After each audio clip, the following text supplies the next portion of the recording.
Nafi, adios, good Britons, fuck you.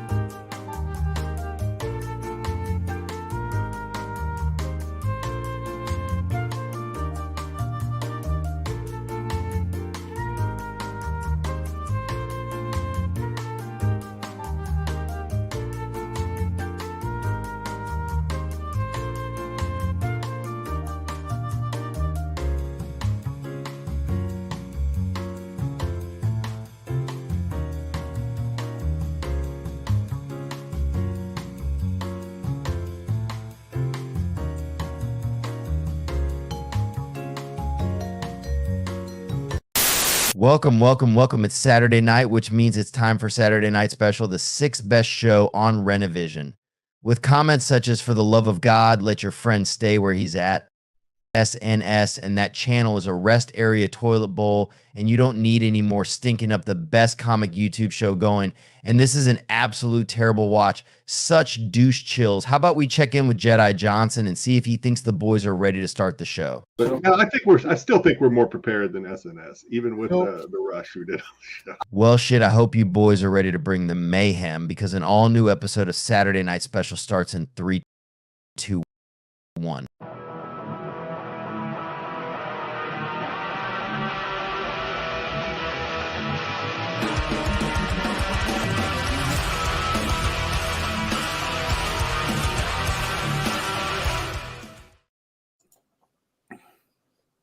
That was hot. Here we go. Are we ready? Oh, sorry, guys. We're canceled. Oh. We We can't be canceled before we perform the Magneto musical that I had ChatGPT write for us. Oh, yeah, that's right. I forgot.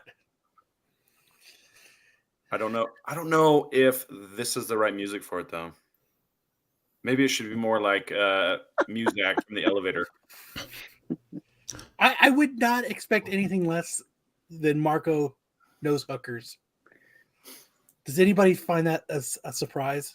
Like he knows them personally, or he knows like about them. hookers? Of them. I know. He knows where to find them. He knows male hookers. Well, before we get started tonight, I was given a document. Whoa, Am I super loud? Oh, holy shit. Holy cow. Oh, shit. Hold on. Let me Sounds like you're yelling into the microphone. let me fix my stop yelling at us. gain then. Hold on. This is my brother Is that better? who was choked out by a hot princess, and I was always jealous better. that he didn't need glasses. Okay. My kid must have been messing with my gains.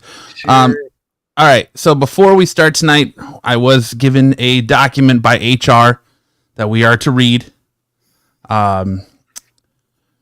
We love that you guys join us every Saturday night and give us an opportunity to entertain you.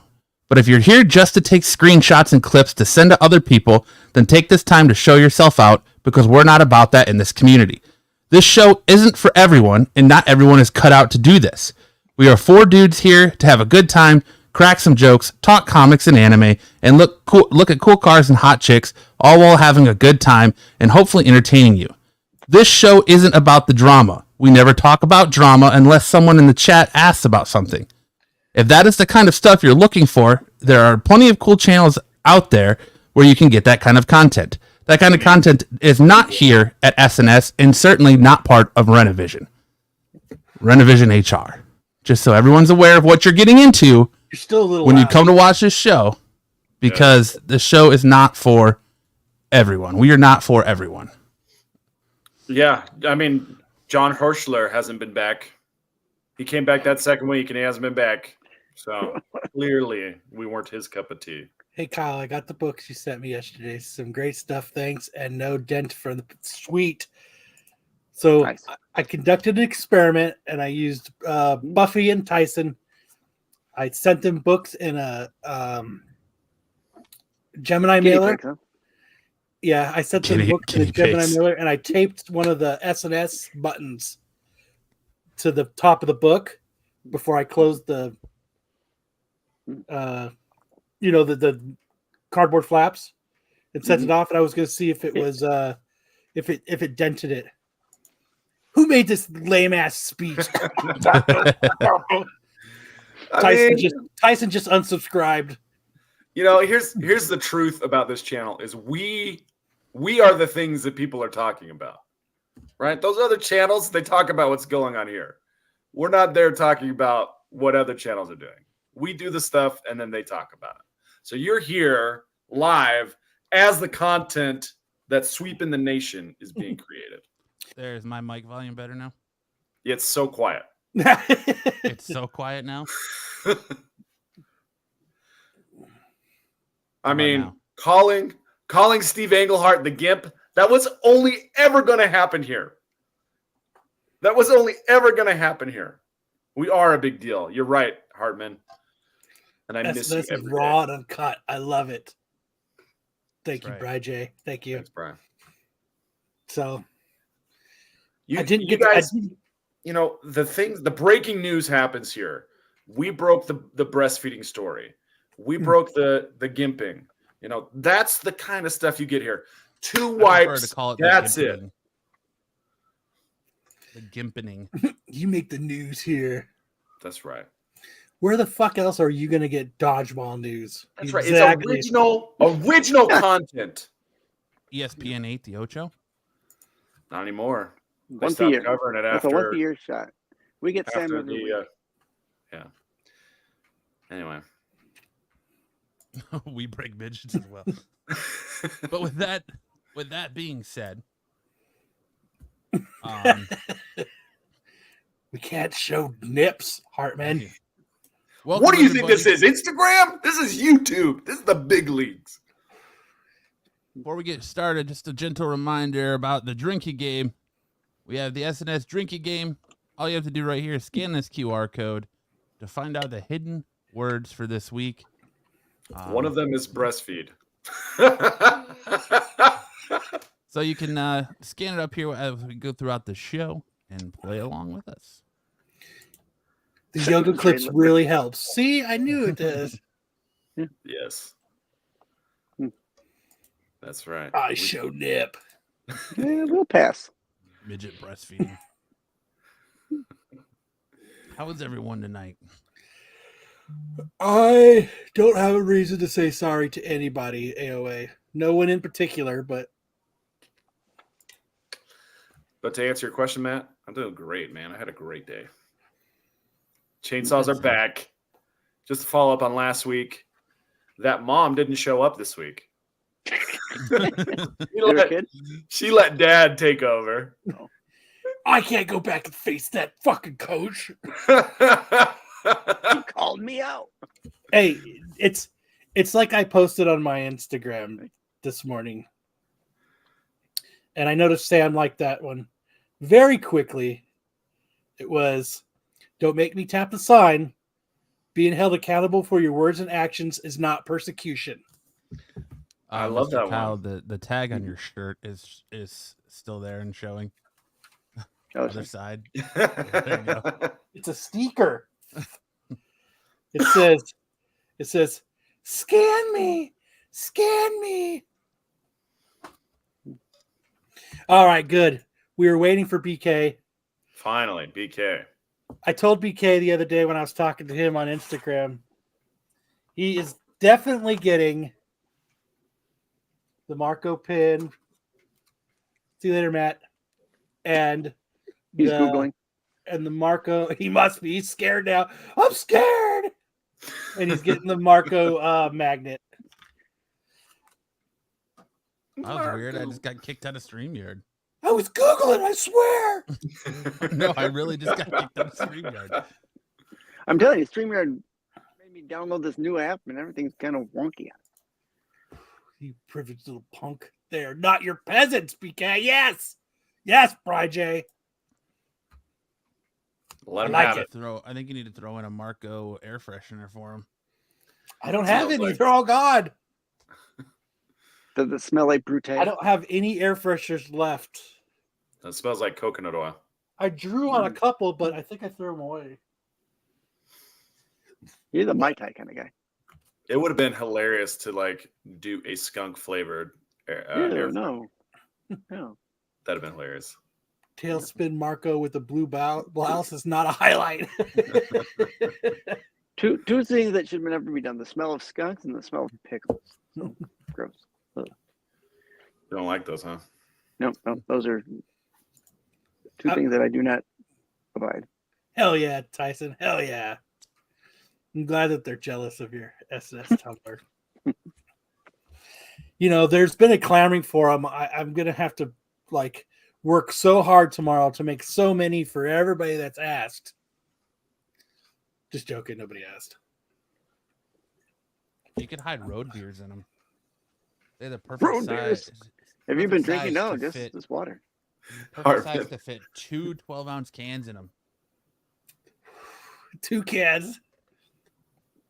That's Yoda. Oh well, yeah. You got my. I'm not Yoda. I am Kyle the Hutt, bear here. and this is my brother. Right for me, Glenn. And I'm still jealous that he didn't have to wear glasses. And I got my own personal shark. Ah, jeez. Ah, get in him. Nice.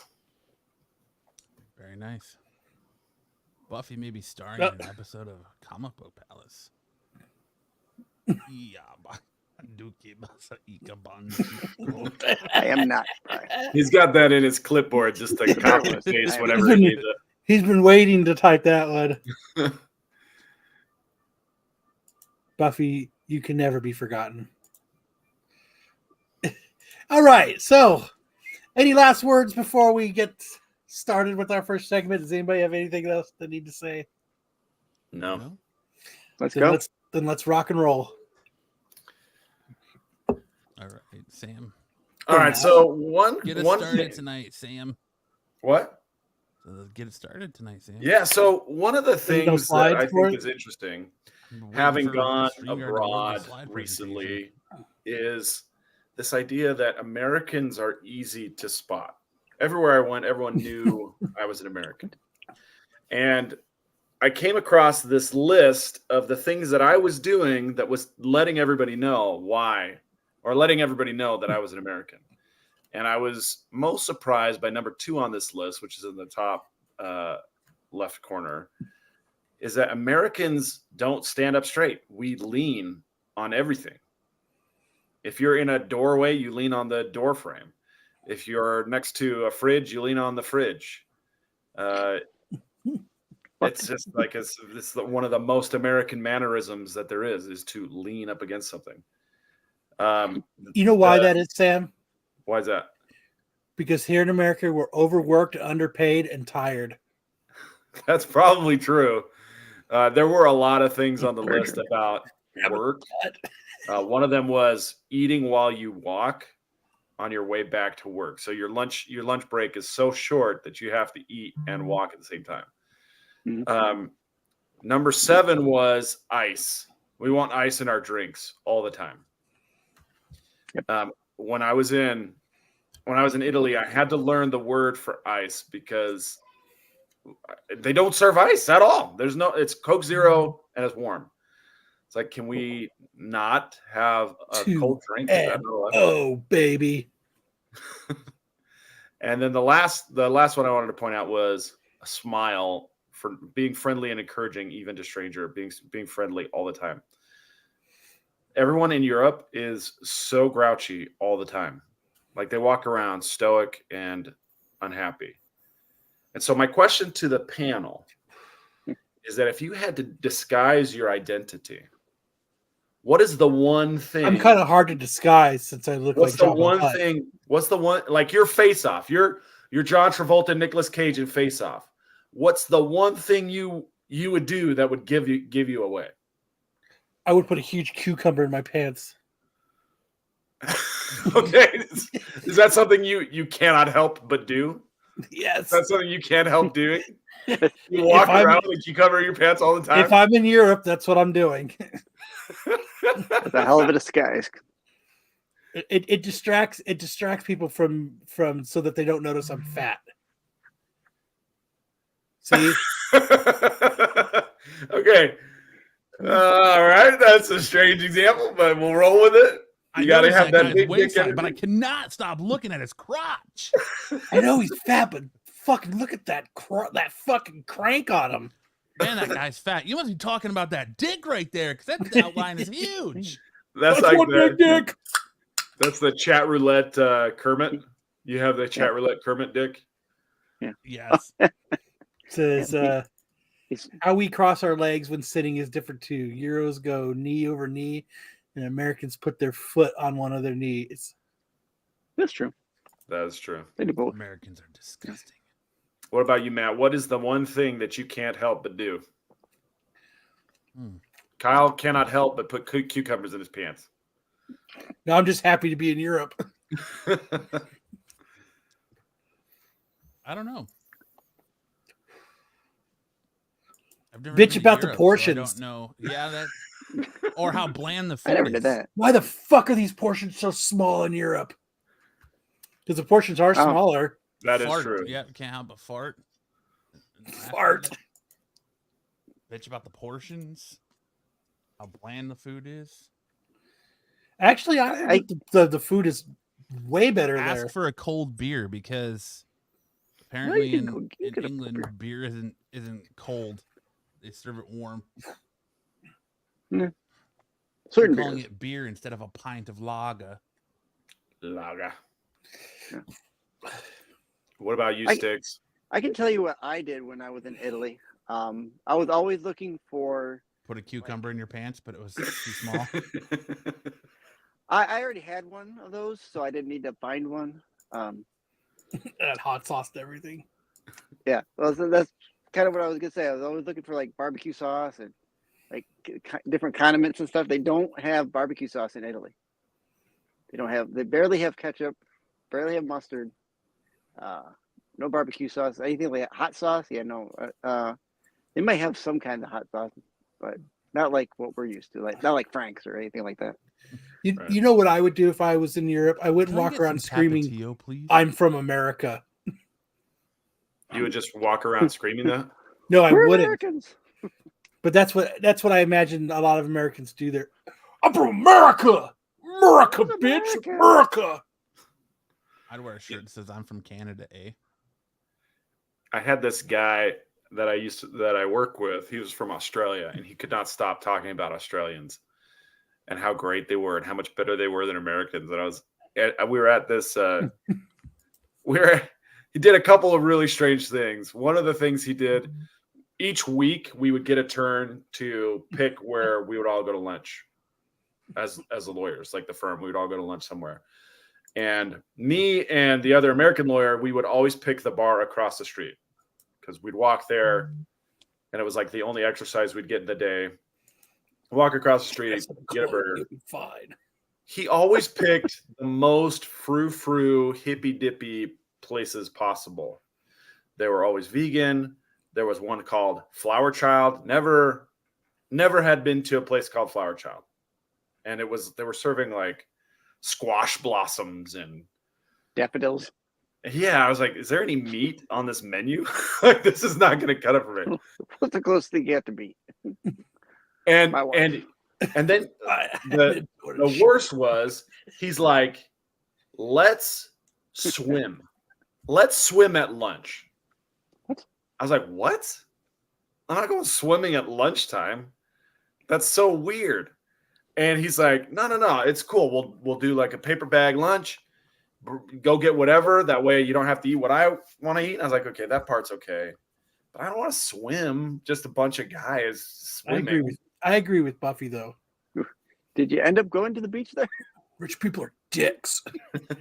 No, we went to a house. It was the house where he lived. He had a pool there. Oh. And he's like, let's go swim. And it was so weird. As soon as we got done swimming, he took his pants off.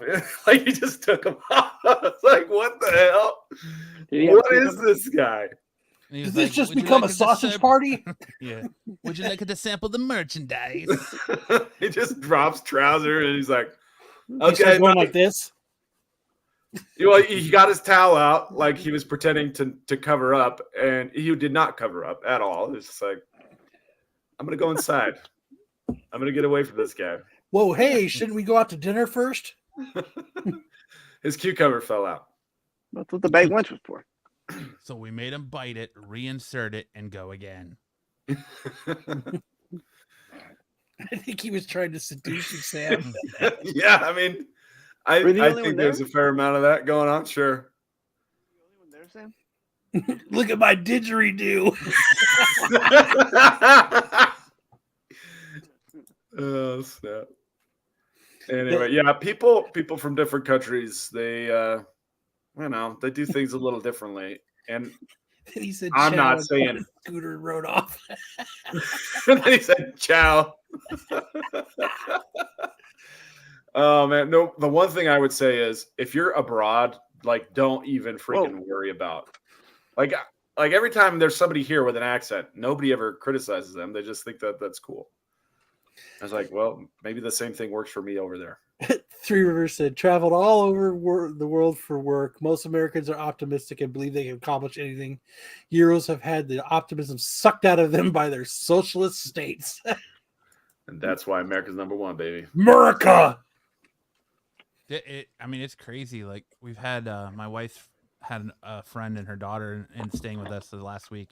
They're in town from a little small town in England, and just like they never had Mexican food until today, because they don't have that there. Like, I'm like, you don't have Taco Bell or nothing? They're like, no, we don't have Taco Bell. We don't have Mexican food there. So it's just weird. They don't share a like- border with Mexico. That's why. Well, still, but you can get Right? Mexican food anywhere.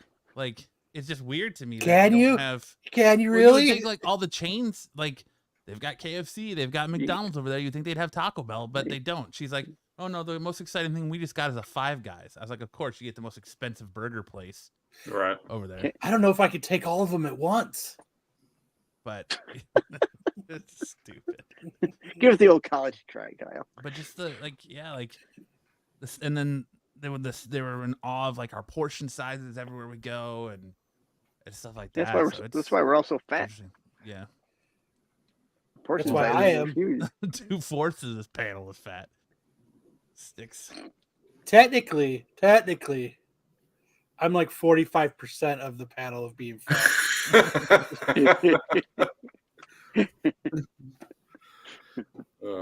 Well, you also It's a bring glandular you also bring- problem. You also bring a lot of height too, Kyle. Yeah, you're just big bone, Kyle. Don't worry about it. I'm I'm husky. You're fluffy. You'll grow out of those animals soon enough. So what if I shop in the husky section of Sears? But Well, there you go. So check it out. See what you're doing. For me, the thing on Face Off that really drives me nuts is when he like runs his fingers down their face. Like, that's the thing. That's the thing that you do. To demand to see the manager after demanding that everyone speak English. Oh man. I demand to Yep. speak. You speak the language I My speak. mom said I wasn't fat, just husky. There you go. pleasantly plump. Yeah. Kind of plump. Brian's not sugarcoating. You're what they call a bear, Kyle. He's not gay. I could still be a bear. I would kill it. I would kill it in the gay bar, though. Look at that bear. Hi, everybody. I'm from America. Bruce would be first in line. So, Hartman. Little Kyle. When are the lactating nips coming asking for a friend? Hartman's done with this discussion. He's ready to move on. Dude, My his doctor said I his swallowed all- logo's hilarious. My doctor said I swallowed a lot of aggression along with a lot of pizzas. I resemble that. I resemble that remark. Yeah. Yes, we measure distance in hours of driving. Yeah. That's because How we're long does it take you? America. Well, it takes me an hour and a half to get there, so probably half of that. That's why I'll never go across the pond. I would. I'd love to. It's fun. Italy was a lot of fun anyway. I can't say I had- everywhere was like that. I had fun when I went. So That'll be on the top of my list if I ever get money. I had fun when I went to Mexico and got tequila and fireworks. Nice. Nice. That's as close as I've gone to abroad. Did it end up just being a Circle K? I've It was. illegally entered Canada. Not a big deal. Well, if you're up my way, it's not hard to do. There's a lot of roads that lead right into Canada that aren't a Brewster said, check first stop. in line. Ha, heard that.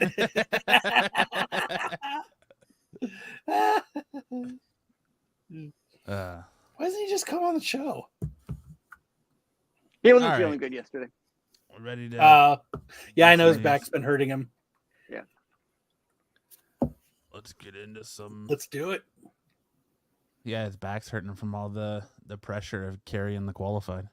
I figured it was for pressing all of our. I figured it was for pressing all of our books, man. That's probably his arm's probably hurting from that. HR won't let him. They think all our girls milk plastic babies. We are fucked with weights and measurements in foreign countries. Nah, the metric system isn't that hard.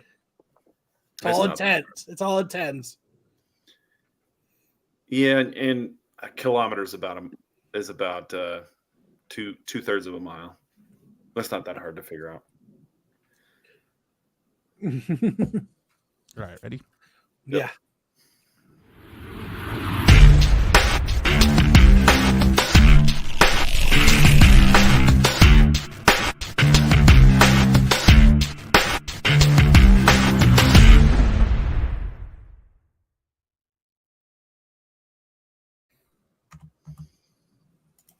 Well done.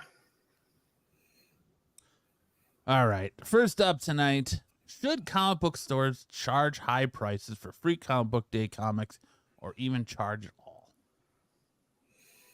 So yeah, I was scrolling through Facebook and I came across this post from a local comic book shop here where it says, huge first appearance in this one. The book will go up in value. Poll now at $40. I'm sending 100 of these out to be graded. I have guaranteed 9.8s on the website. Poll now at $40. These will go up. Hashtag shop local. Yeah, right. It says free comic book day on it. These are folks who know the secondary market, right? They know what happens to these books. They're trying to get in before the secondary market gets a hold of it. But should you go into your local comic book shop? Because free comic book day is fun. It's meant to get people into reading comics. That's the whole point of free comic book day, to get into your local comic book store, to get people to read, to get people to buy stuff. So to go in and go, hey, I'd like a free comic book day book, and the guy goes, $40 bucks. $40, you fucking peasant. Like, I mean, what does that do to somebody that goes into a comic book store and that's what what happens? They turn right around and they don't come back. Like, They leave. Yeah. Like, I understand, the secondary market. Yeah. Send 40 off to get graded and let free comic book day happen. Give out the books. Let this book skyrocket in price, whatever. Put them on eBay. Yeah. But why? So books that you're getting for what? What are they? What's it like? They charge like 35 cents a book when they do free comic book day books. Something like that. Almost maybe closer to 50, but 50 cents. But it's exactly. It's meant to get people to read. Yeah. It's called free. Yeah, things for like this a are reason. gonna people out of your shop. Like I get, okay, later on, a year later, 2 years later, after free comic book day, sometimes, books get hot. I get it, but don't award that store with your money. That's exactly it. But I'm like, right. To me, this was like an arrogant post. Well, That's more I of a wonder shot why. across the bow to collectors. Really? I wonder why it was an arrogant post. But I mean, like, $40 and you could get a free comic book day book. Get the fuck out of here. I could probably tell you why it was an arrogant post. I agree with you, Cosmic. I do hate when comic shops stamp their name on the cover. I do that as well. This is why it was an arrogant post. Some I've actually learned how to saber off fucking bottles of champagne, so I plan on bringing out the saber. That's why it's an arrogant post. If you know, you know. But like that's I think that's shitty to do. Well, yeah, it's a free comic book day book, and who cares if they put first appearances in them? Like, why are you going to charge someone $40 for this? You're charging them a book off the shelf isn't even $40 unless it's ratio on the day it comes out. So why the hell are you going to charge someone $40 for a first appearance of who? Of what? It's not like it's this. Yeah. You don't know what this character is going to do. So you're just going to be arrogant and be like, oh, well, let me, $40. I'm going to send 100 of these off to CGC for guaranteed 9.8s. How can you guarantee a 9.8? You can't. You send 100 and at least 50 will come back. Well, yeah. So you're hoping, but this is just crazy to me, dude. Like, I can understand if this pops off after Free Comic Book Day, because there's been Free Comic Book Days that have popped off. That One Punch Man book that did, Solo Leveling did a couple weeks ago, and there's been a few others, but and just for a Free Comic Book Day I book, want a dude, 9.9. straight out $40 for this first appearance. Huge first appearance. They have plenty of time, really, to order more copies. If let's say especially if they're going to order a copy of like Amazing Spider-Man, there might be something in there. Order enough copies, so you can still give them away and have some on the side to sell after the fact. But you got to get them out free because that's what they're meant to be. Sounds like he's going to be stuck with 100 graded Free Comic Book Day comics. There's there's always Avengers, one X-Men Eternals Free Comic Book Day 1 in 1,000. Hey, who's that fucker that's giving this post a heart? Like, Apparently right? 6 people liked it. Now let me ask you guys: when we have comic books like this where there's a first appearance, how many of them actually do pop off as a percentage? Do you Once think? in a while they'll pop off, but it's usually later. Yeah, it's much later once the character appears in a video game or a movie or a TV show or something like that. Like we show it here every week. We have first appearances every week in comics, and none of them really hit. Like, yeah, what's when the we go last through, big one that popped off that I can remember would be Punchline, and she's pretty much non-existent now. But that wasn't in a Free Comic Book Day. No, I No, know. I think mean, that's it's got to about be Free even Comic Book rarer, Day. right? Even rarer for Free Comic Book Day. But the thing that strikes me here is that he's trying to predict or basically force a market for You're something right, that doesn't exist. Bloodline last year. Yeah, but what's it at now? I don't know. I haven't looked. But I forgot yeah, all about it. They do pop off like these first appearance, like Free Comic Book Days, but like Free Comic Book Days not even for what, another month? Yeah, the first week In in May. May. So these The are the next month. upcoming Free Comic Book Day books then. The cautionary tale here is if you get a reputation for being greedy, trying to cash in on a Free Comic Book Day hype that may never materialize, what have you sacrificed your reputation for? I mean, we do every once in a while, we do the Fire and Ice, right? Where we look back just a year to see what happened to the Hot 10 a year ago. And more often than not, they've dropped in value. So you're looking at this as an opportunity to cash in on some cheap comic books to turn a huge profit on something that's supposed to be Free Comic Book Day. Yeah.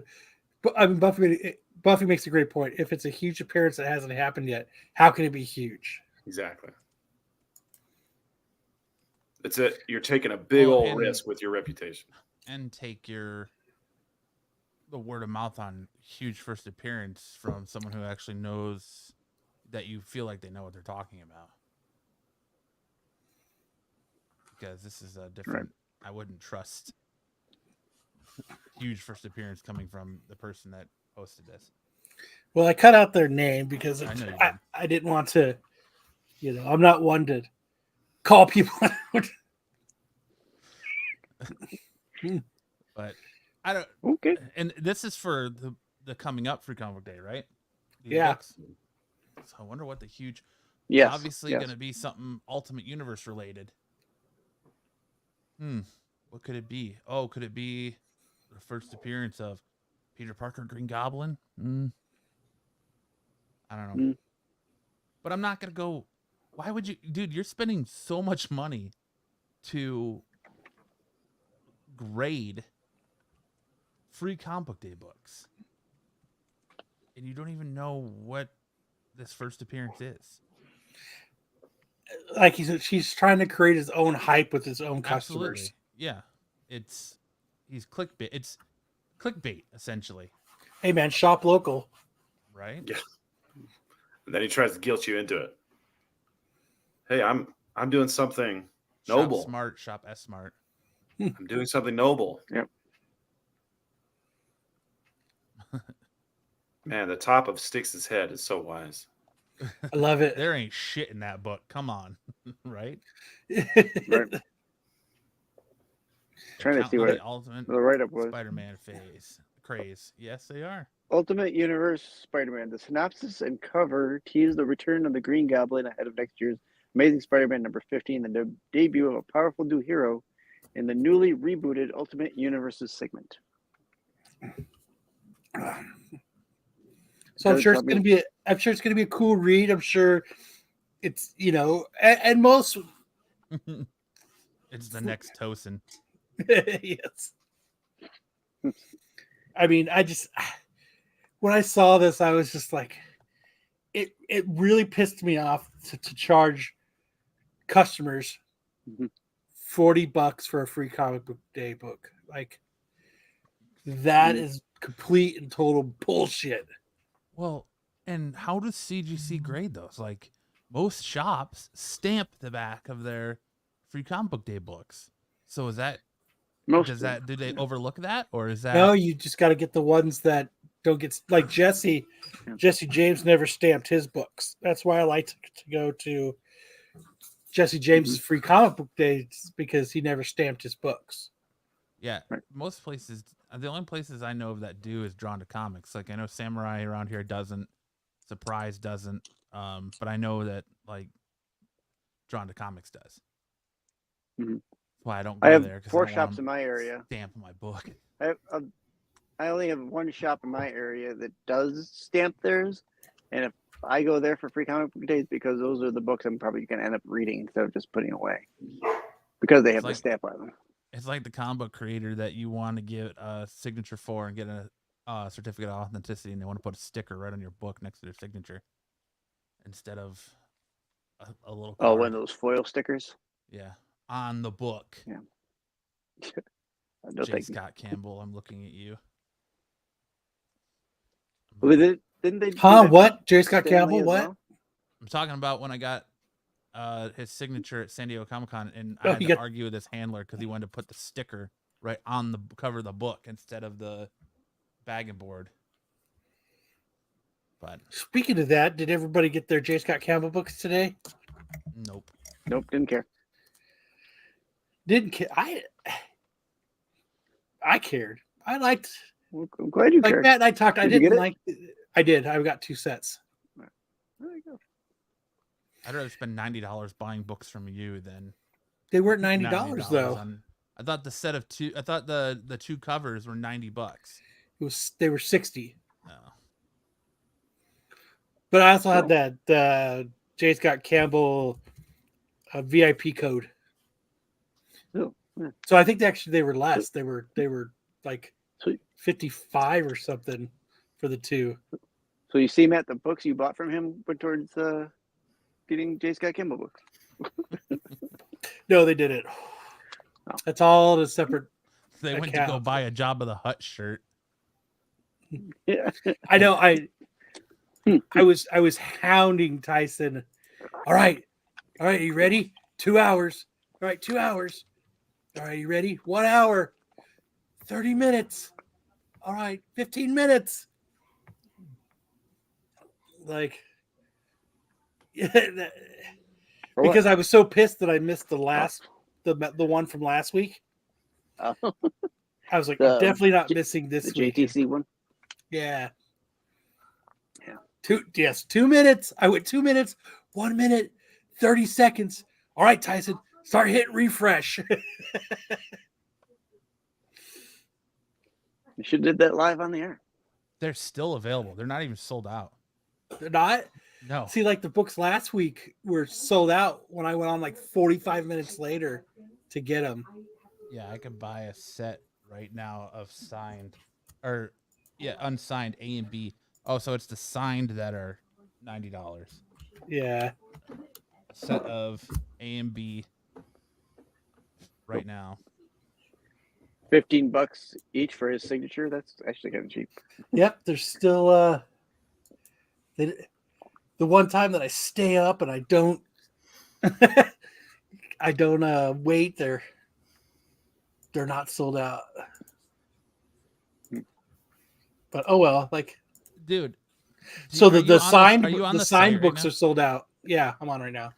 Look at Wolverine's leg and the one where he's in his underwear, dude. It looks like his fucking schlong where he drew his muscles. It looks like his schlong's falling out the side of the underwear.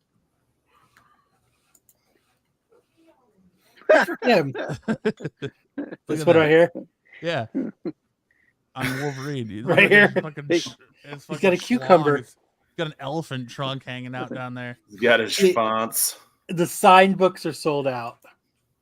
Just remember, he's the best at what he does. Cover A sold out.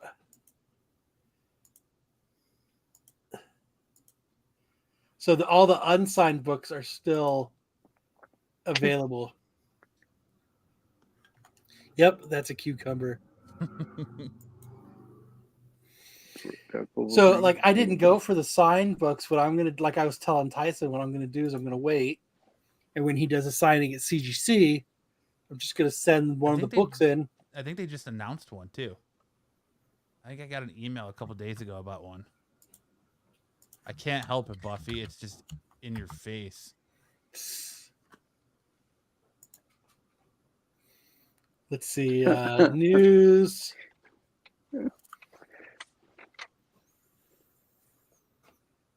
Let's see, private signing with Walt and Luis, Deldra, Shining Star.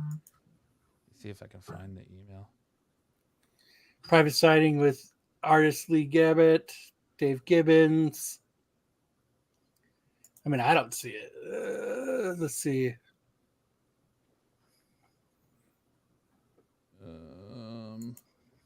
Yes, I would watch Bry. I would. Let's see. Comic I Origins. swore I got an email about a signing with Jason All right. Campbell. All right, Lance. What? Whatever you say, Lance. Oh, I got you now. Son of a bitch. Speaking of him, he wants a Tumblr. He can't have one. What's he want? An Absolute Geek Tumblr? Oh, right No, here. He wants the SNS one. Yeah, see, told you. I'm not Lance. I'm not Lance. I'm not Lance. Who's Lance? Who's Lance? 6 weeks. 6 weeks you haven't spoken to Lance? All right. See, Tyson? I'm setting. When is the signing, though? October 20th. Cool. Yeah, So you that's got plenty of time. Plenty of time. That book doesn't even come out till next month. May 1st. They'll want your stuff in before. They Go give ahead you in a June. they give you a date Jesus, that they have to be in. $100 per item For what? for the CGC in-house private signing See, that's fee for J. Scott Campbell is $100 per item. That includes J. Scott Campbell's signature, $40. Oh, it's for everything. Okay, that's not terrible then. Well, Well, I was like, you're hold on. $100 I have to for Google. your I was gonna say $100 for your signature, but 40 is still like I don't even think he charges at cons, so 40 is still crazy.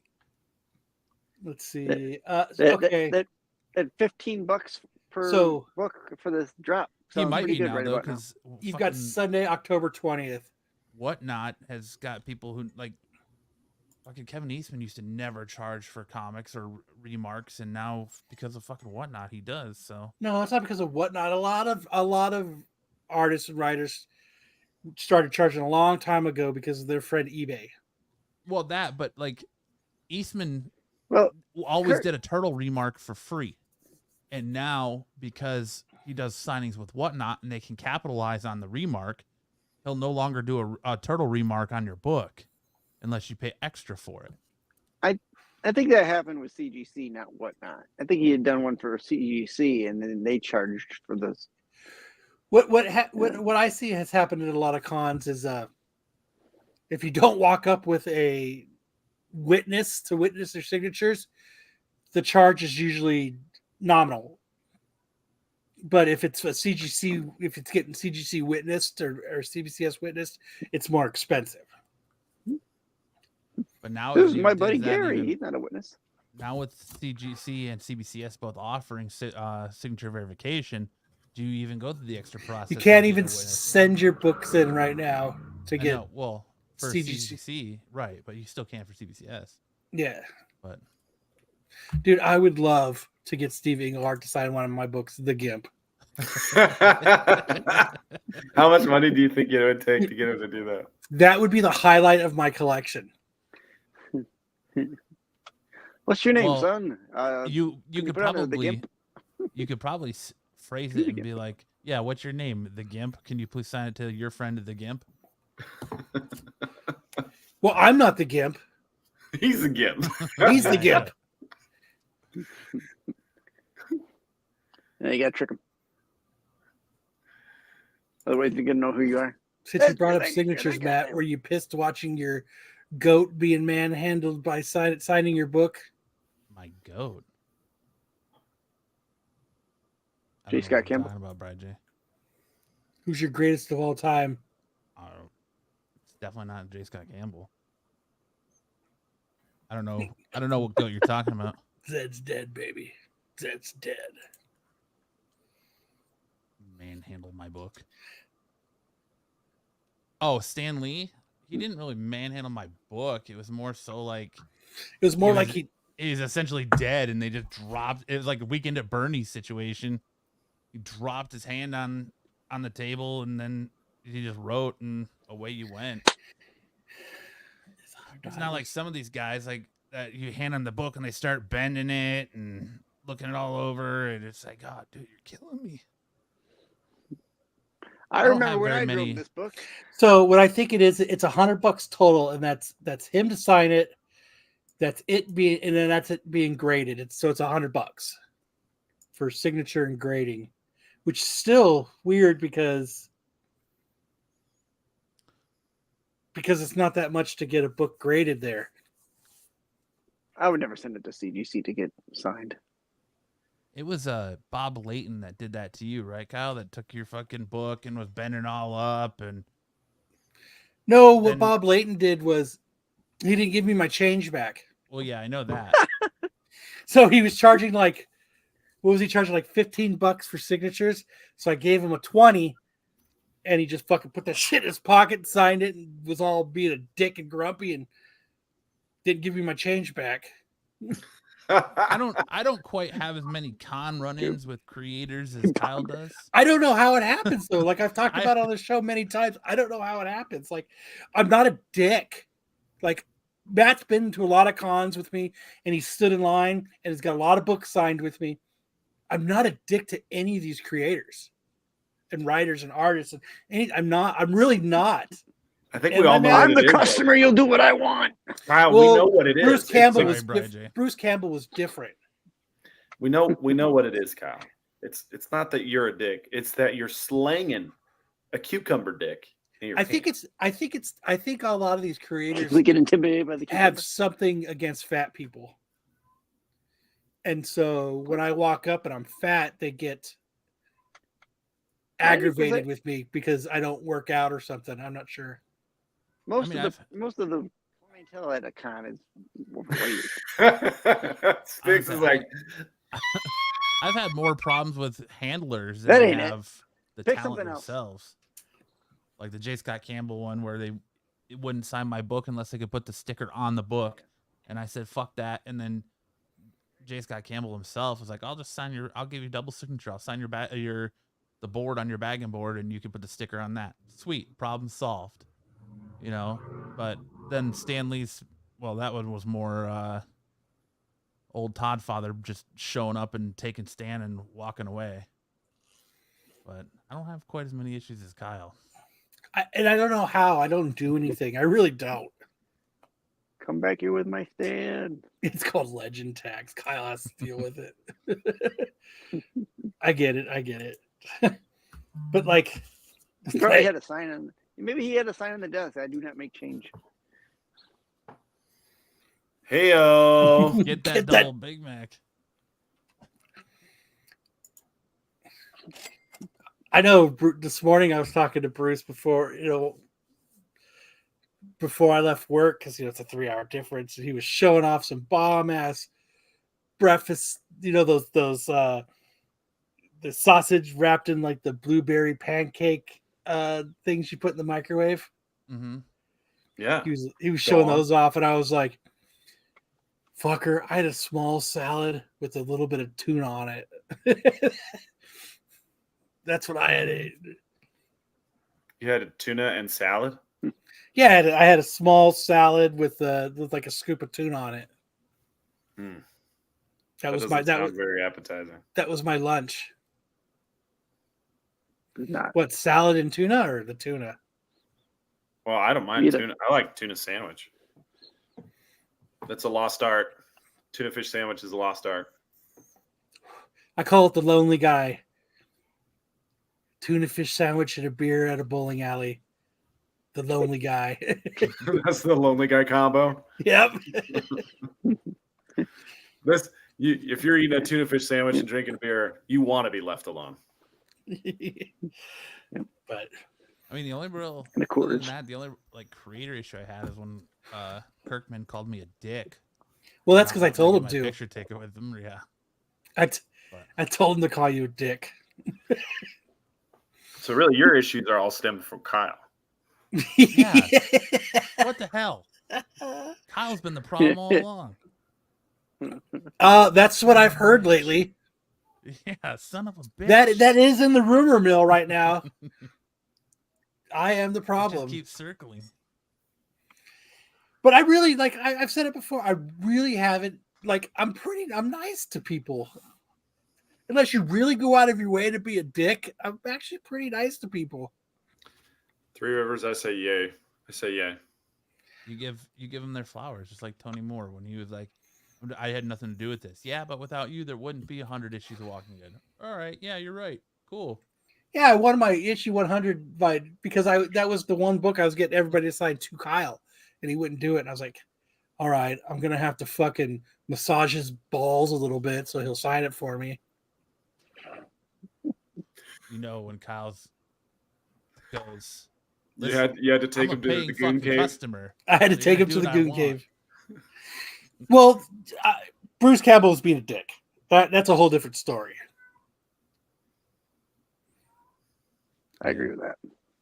The only, I don't want to speak ill of the dead. The only real dick I had to deal with was Jason David Frank, the Green Power Ranger. But that could have something to do with the fact that Fat Punisher tried to kill him at the con. Yeah, before that would make me a little irritated too if I found out that Fat Punch. It was but brother from another mother. Us fat people have to stand together. Only in Phoenix, Fat Punisher. If I would drop to my knees, he would have lightened up. Probably. Well, you have to have the hair tie, right? Pull your hair back. Yeah, pull my hair back, and then I'll just grab the remote and walk away. So, but you really, I mean, as much as I like to joke about it, you really haven't had that many problems. What, Rob Liefeld, Bob Layton, Bruce Campbell. The fact that list is longer than one Amazing Right. to me. Oh well, Kyle had to go Google real quick. All right, moving on. Let me get rid of this. I ain't too proud to beg. Whoops. This. Deadpool and Wolverine director addresses the intrigue of Taylor Swift cameo rumors.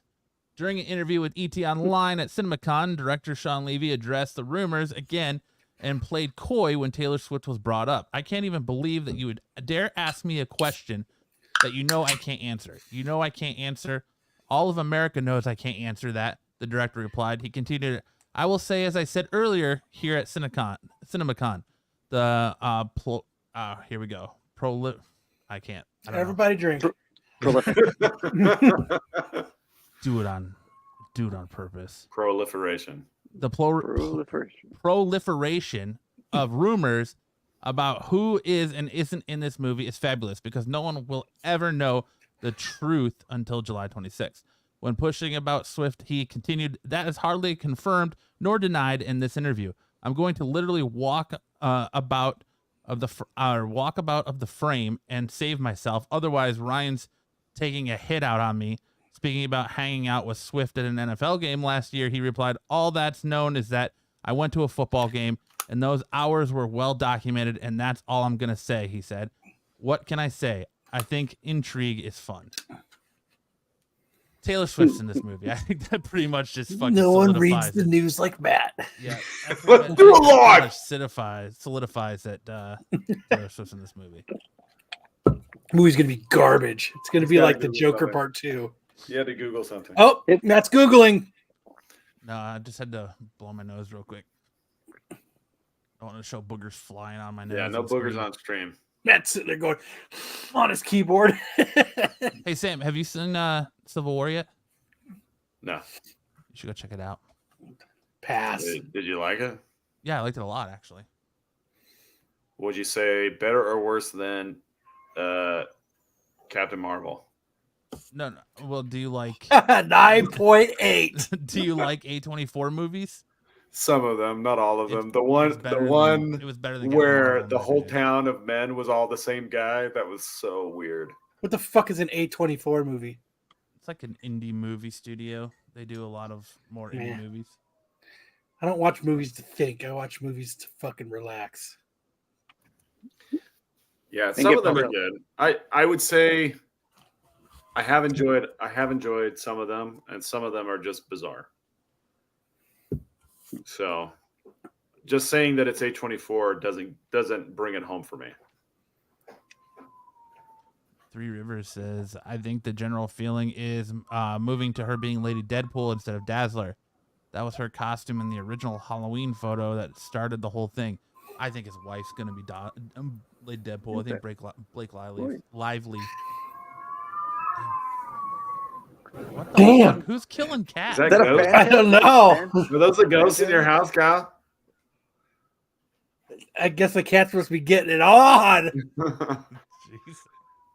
Dude, I think that's the Wow. ghost in your house, Yeah. Kyle. I still think this new Deadpool movie is gonna be fucking garbage. Get out. Yeah, Swiss Army Man was A24.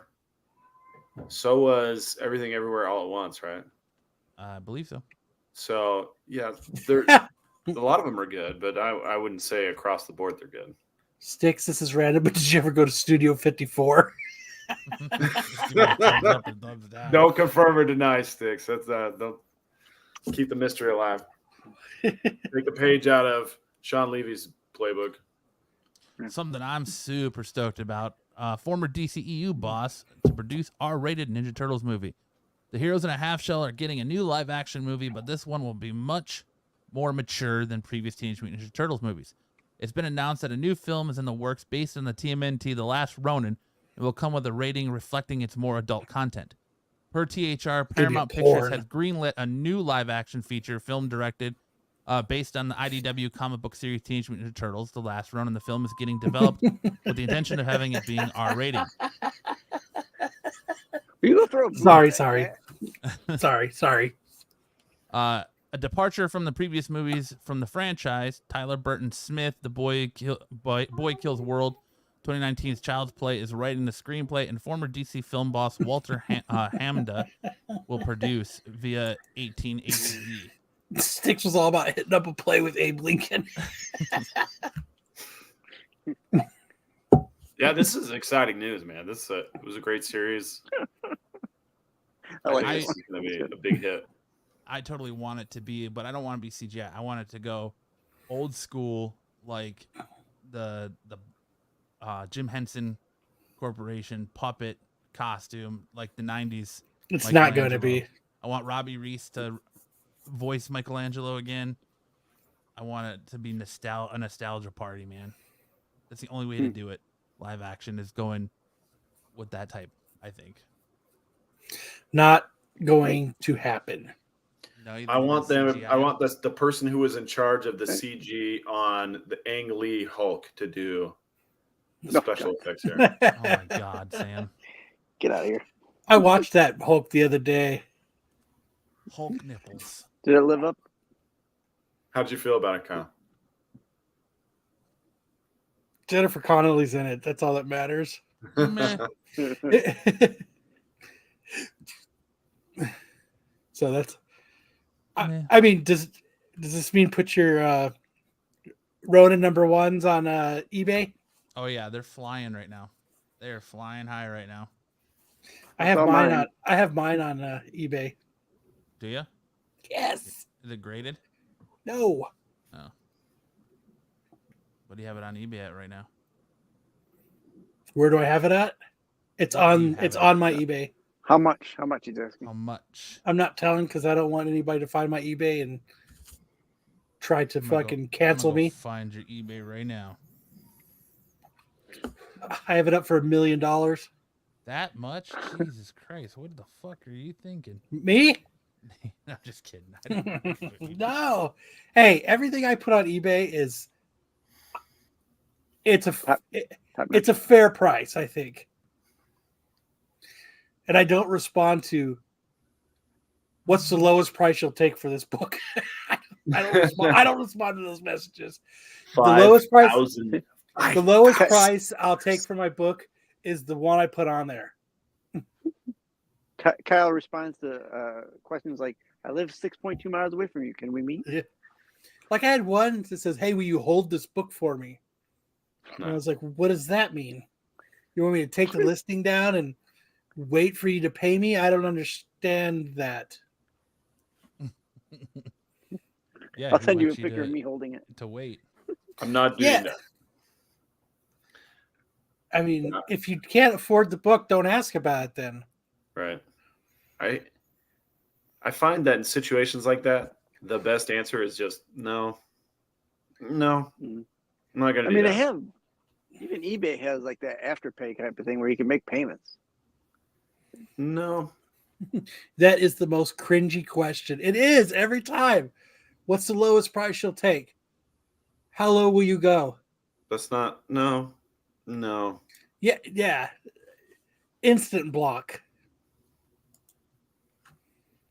Like, can I send you $1 a week until it's Oh, you paid got the off? hive one. I had a gal That's ask you, me huh? if I would reduce the price of my attorney services by $400, and I was like, no, no, I'm not gonna do that. What do you do for a living? And I would like you to deduct your pay for it.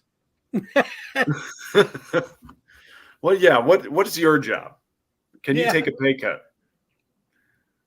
Like, what the fuck? Hey, I know you're an artist, but will you do something for free? It'll be great publicity. I'll tell people about it. No. Like, I never expect anyone to do anything for me for free. Never. That's not what you I- said to me last Saturday. No. Hey, that you had the hair tie in your hand, Kyle.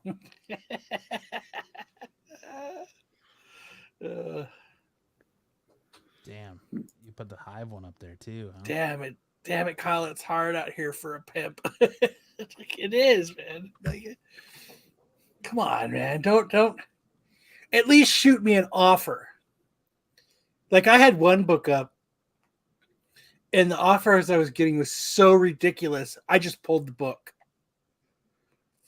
Like, no, I'm not going to give you that book for $150. No. Like one guy, he messaged me like, and that's my second favorite. I've always wanted this book. Can you take 60% off? Because I've really always wanted it. No. Who are you talking and laughing to that, Sam? Talking to your wife. That's my wife. Did she get jealous about last Saturday? She's hilarious. My wife is hilarious. No, she's not. She's cool. She's not jealous. I know. She knows She's what not- we have is special, Kyle. Okay, good. I'm glad she's not jealous. How much does Styx charge for life law? Hold on. We Yeah, haven't let's get the done graphic. all show yet. Ring the bell.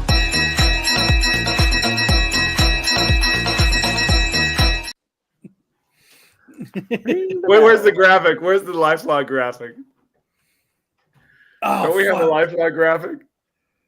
He put it Oh. up. It's in our chat. It's in the chat. Matt can pull it up real quick. Yeah. The lifelog graphic. We But need yeah, to have that. I saw the announcement. I put it up because has Why anyone not? bought it? Fuck no. But you know what? It's the Hive one too, man. It is.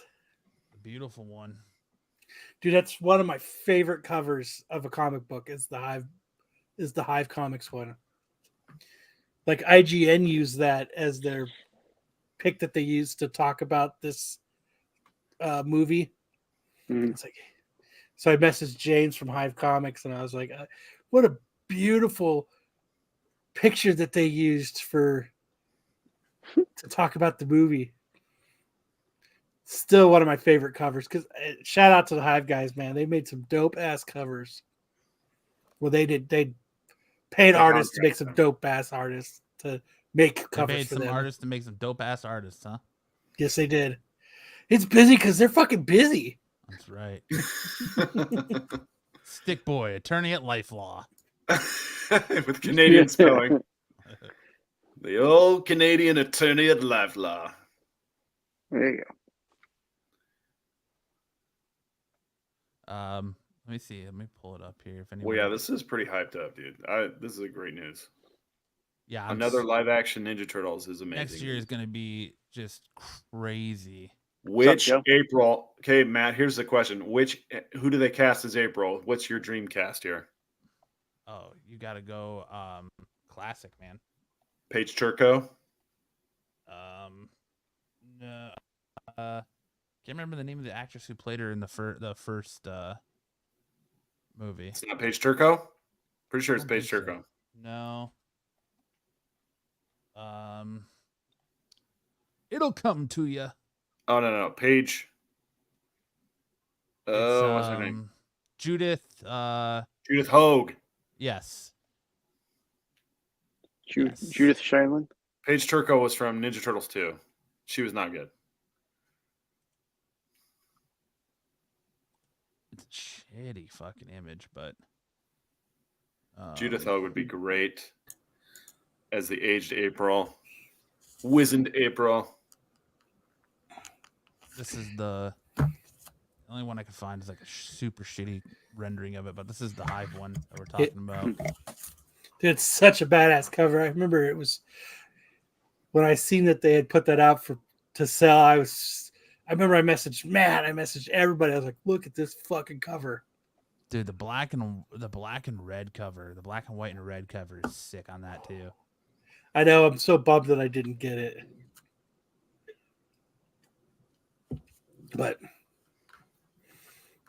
yeah, 2025 should be a good year for Last Ronin. You got the video game coming out and the movie, the live action movie. So I'm stoked.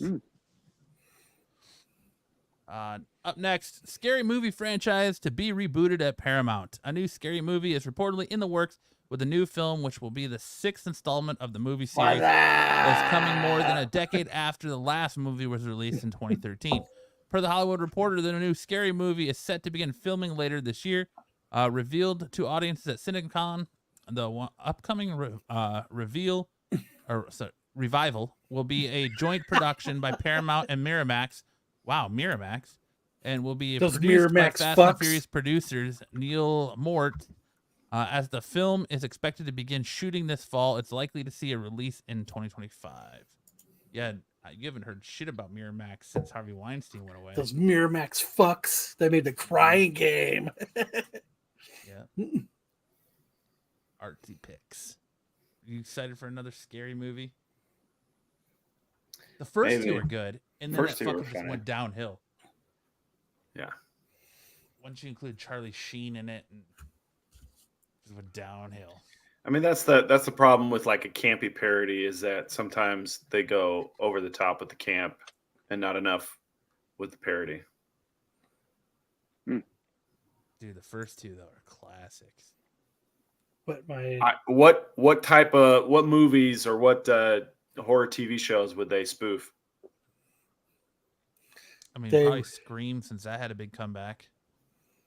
I think they would go after the Blood guy Money? who did Haunting of Hill House and Haunting of Bly Manor. I think they would do the Midnight Mass. Conjuring movies. Sure, yeah, that's a good one. Yeah, they might redo it. So like my last Ronin book, a lot of people are looking at it, a lot of people are watching it, but motherfuckers ain't buying it. Give it time. It'll come to you. Same thing with my They'll spoof my- reaction channels. Five Nights at Freddy's. Would they do Five Nights at Freddy's? Five Nights at Freddy's is kind of a spoof of itself.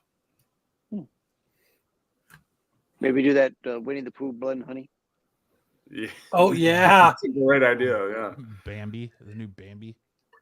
Yeah. Anything that's Is there a Popeye one coming out? not a too? copyright.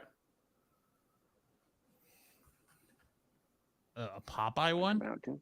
I think so. I A didn't know Popeye horror was movie? Public domain. So instead of eating spinach, she's smoking weed. Eating the devil's lettuce. Someone has to. They would basically be. They could also just spoof rebooting franchises, right? There's enough like rebooted franchises that they could spoof that too. It's raw, sir. Oh But if baby, they're- I like it raw. Since it's not original, though, are they content thieves? Hey, Hey-oh. You're allowed to parody things though, aren't you? sure. Yeah. Yeah. Yeah. It's just got to be a one-off. I mean, like even like with like Weird Al, like he really didn't need permission to spoof it, but he did anyway. Yeah, because he wanted to have a relationship with the artists who were Yeah. who he was spoofing. And I'm pretty sure he gave them royalties. I would think he did. This has nothing to do with what we're talking about. I just thought of it. To people who sell books and stuff, I was buying more Gemini mailers off of Amazon, and Gemini makes CGC size mailers. Would you send a book, a CGC book, via a Gemini mailer size? I probably would buy one in there and then put it into another box. So that's exactly what I did. I bought, which I think I bought 10 just to check them out. Mhm. And it's kind of cool because, like, the Gemini mailers you have to tape. Right. But the CGC ones, they actually have that strip that you pull away, like on the USPS mailers, where it's got the sticky things and you do it. But that's what I was going to do with them. So instead of like bubble wrapping, because what I do when I ship books out that are graded, I'll wrap it a couple times in bubble wrap, and then all the corners of the book, I take bubble wrap and I roll it up and then tape it all around the book so that so that if it It's so got it a sits buffer. in the box tight, but it's if anything hits it, there's a nice bubble wrap buffer. Yeah. But I was like, who would ship? Yeah, I would use it as a container, but not the way to ship it. You could also put it, take them and put them in like a bubble, like get a bigger bubble mailer to slide it into, and then It's better than the fucking book I got off eBay the other day that fucking it came with no bag, no fucking board in it, and it came between two pieces of two slices cardboard of from a bread. cereal box. Are you Shoved in serious? yeah, shoved in a fucking Frosted bubble Flakes? mailer, sent media mail. Oh, I hate media mail because there's always a chance that you're going to get charged the difference. And then when I opened it, the corner of the book was hanging out of the two pieces of cereal box, and I was like, "Well, hopefully that just happened when I was bringing it in, because thankfully it didn't get damaged." Well, like Buffy and Tyson, I mean, I've sent them books. Do you guys consider that secure? Because I mean, I ship everything, all single books I ship in Gemini mailers, everything. And Well, like that's how single I books sent are my ASM 50 10 books and stuff. and 238 to Bruce to press. As I put them in a bag and board, and then I put them inside a top loader, and then in the Gemini mailer. Yeah.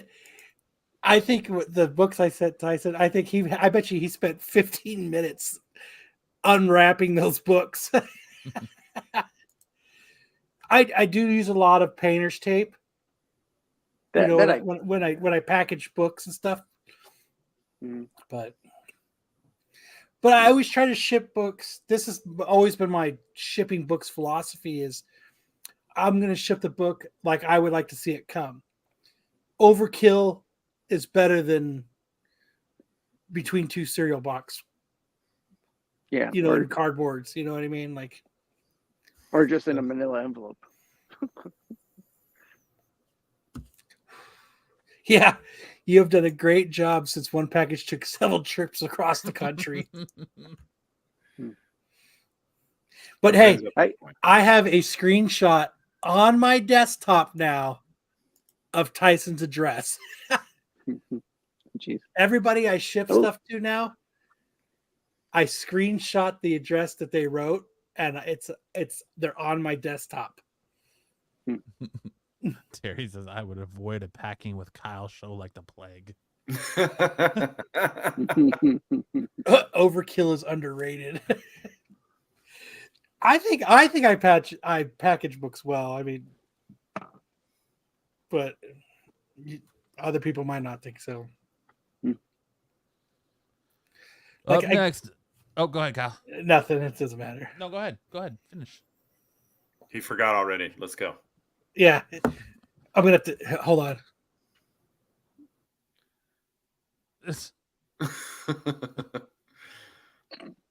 Go ahead. Anyways, Blumhouse is rebooting the Blair Witch Project. Lionsgate and Blumhouse have officially announced their collaboration on a remake of the iconic film The Blair Witch Project. The announcement was made by Lionsgate Motion Pictures Group Chair Adam Fogelson and Blumhouse founder and CEO Jason Blum. This remake will mark the beginning of a multi-picture agreement between Lionsgate and Blumhouse, with the latter reimagining horror classics from the Lionsgate library.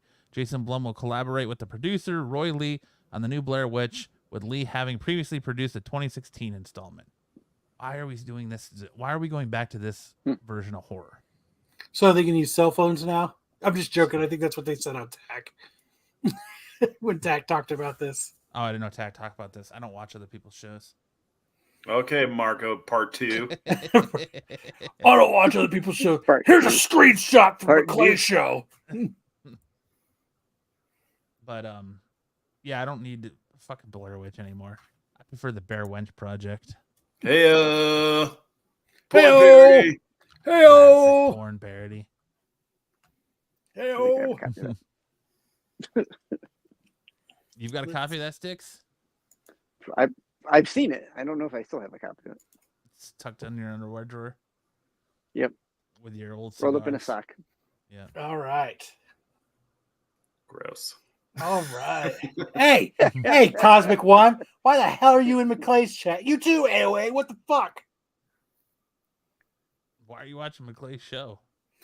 Fuckers. I don't give a fuck whose show you watch. It doesn't bother me in the slightest. I don't fucking care. Kill me off. Linda Hamilton says she'll never return to the Terminator franchise. Good, we don't want you, bitch. I'll not be back. I'll not be back. I'm getting out of the chopper. The Terminator franchise, Linda Hamilton insists her time in the action film series has ended. The famous Sarah Connor actress revealed why she'll never return and how she nearly retired before Stranger Things called. Speaking with the Hollywood Reporter, Hamilton killed any notion of a potential Terminator franchise comeback, citing in part the grueling nature of shooting 2019's Dark Fate. When asked if it was more likely for her to return as Sarah in the future Terminator installment or for artificial intelligence to write the next script, Hamilton said AI writing the next Terminator movie and they kill me off before we start. That's the best scenario regarding Dark Fate. Hamilton added, shoot me. I'm very glad I did it, but I can't say I love the film. That's because I was so attached to it. I only saw it once. I felt like it was too fast, but we did so much good work, and it was the greatest time of my life and the worst time of my life all rolled into one film. I was 63 or whatever I was, and it was the hardest shoot every day. It was like a triathlon, she said. I'll tell some AOA. If he who must not be named is on there, so am I.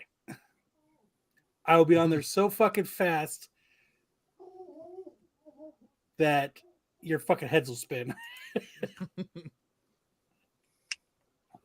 So Linda Hamilton just unsubscribed from Terminator and left. Yeah, she user has been offline since 2019. She's been real quiet. James Cameron's been real quiet since this came out. I didn't hate Dark Fate, but she's right. It was all right for what it was. I don't need any more Terminator movies either. I was watching the original, man. It's such a badass movie. The first Terminator, yeah. Mm-hmm. Yeah. Such a great one. I also like the one that had Christian Bale in it. That was a pretty good one. Resistance was good.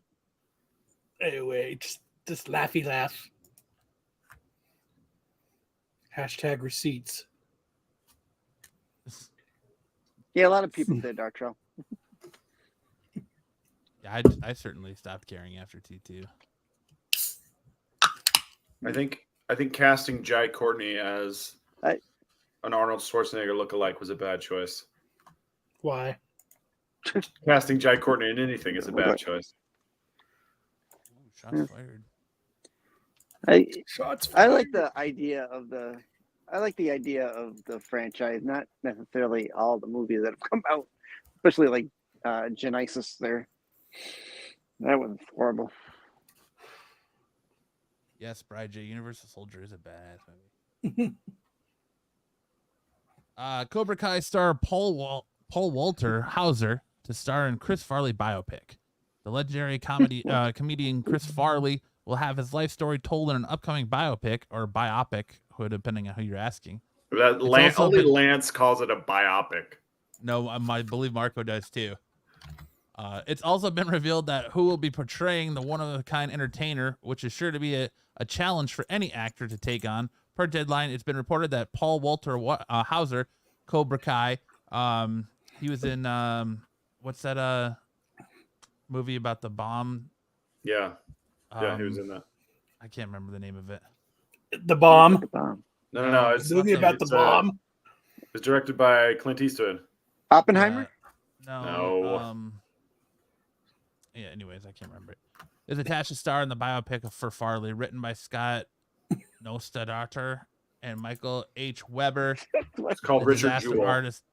Yeah, Richard Jewell, thank you. Yeah. The Fault in Our Stars. The film is dubbed The Chris Farley Show, a biography in 3 acts. Josh Gad is also on board to direct.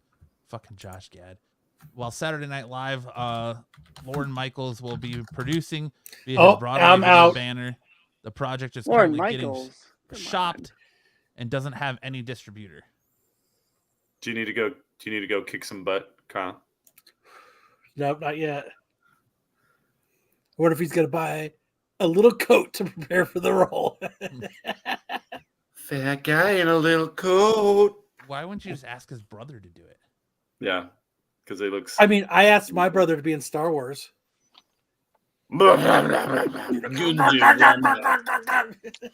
Banta Poodoo.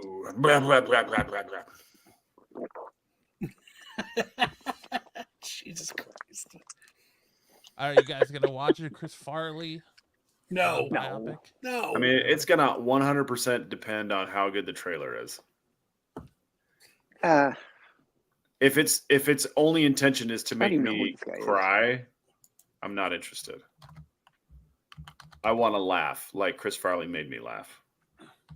What part does this guy play in Cobra Kai? He's I don't Stingray. remember him. He's a fat martial arts adult. Yeah, he's fucking Stingray, man. Stingray. All right. I don't know. If I'm gonna want to watch Chris Farley, I just go back and watch all his movies. His movies are all great. Are they though? Are they really? Are they? Because Beverly Hills Ninja. Dude, don't even it's the crap on shit. Beverly Hills Ninja right No, now. I that's just shit. watched that. And I freaking cracked up the whole time. That was a great. Don't movie. even crap on that right now. I mean, Black Sheep and Tommy Boy are classics, but then you get to Beverly Hills Ninja. No, you can't. You can't. No, it's a good movie. Come on, go speak Hilda then. The best part is when he pretends to be the printer. And he tells all those terrible jokes. Or what's the other one? Almost Heroes. Yeah, Why are you sitting in the dark, Matt? I don't know. I just because it was light earlier and I didn't turn my lights on, and now I don't want to get up to turn my lights on. Chris Farley was in Remember the Titans. You know what I was thinking about No, the he other wasn't. day? No? He was not in think so. Remember the Titans. He You was remember not. that short fuck Nico? That douchebag? Remember he wanted us to all grow beards so they didn't see our double chins? No, I don't. Sorry. I can't. What? I was in one of those stupid flips. You don't need to grow beards so they don't see your double chin. Yes, he was almost Shrek. You're right, TK. He actually recorded a lot of the movie, and he died when it was Really? almost finished, and then they just re-recorded it with Michael Myers. I Way never heard better. Way better. You hadn't heard that, Sticks? that. No, I never heard that he Yeah, had you can, done. I think you can Google it or go on YouTube, and then you can actually find the stuff Chris Farley recorded. I'll have to do that. I will do that later. Right now, I'm at this show. I will not do that now. Good job. All right, that's news. So we're gonna hand it off. Shovel pass to Sam for big news and anime. Watch your ears.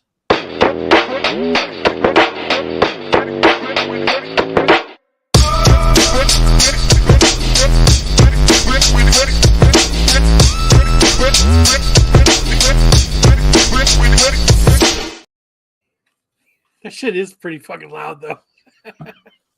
Oh, but I dig it. I dig it. It is loud. Like I'm- All I'm right, rave. first up, good news, everybody. The last for all of those of you like Matt who just can't get enough Avatar, they're getting a trio of movies coming out.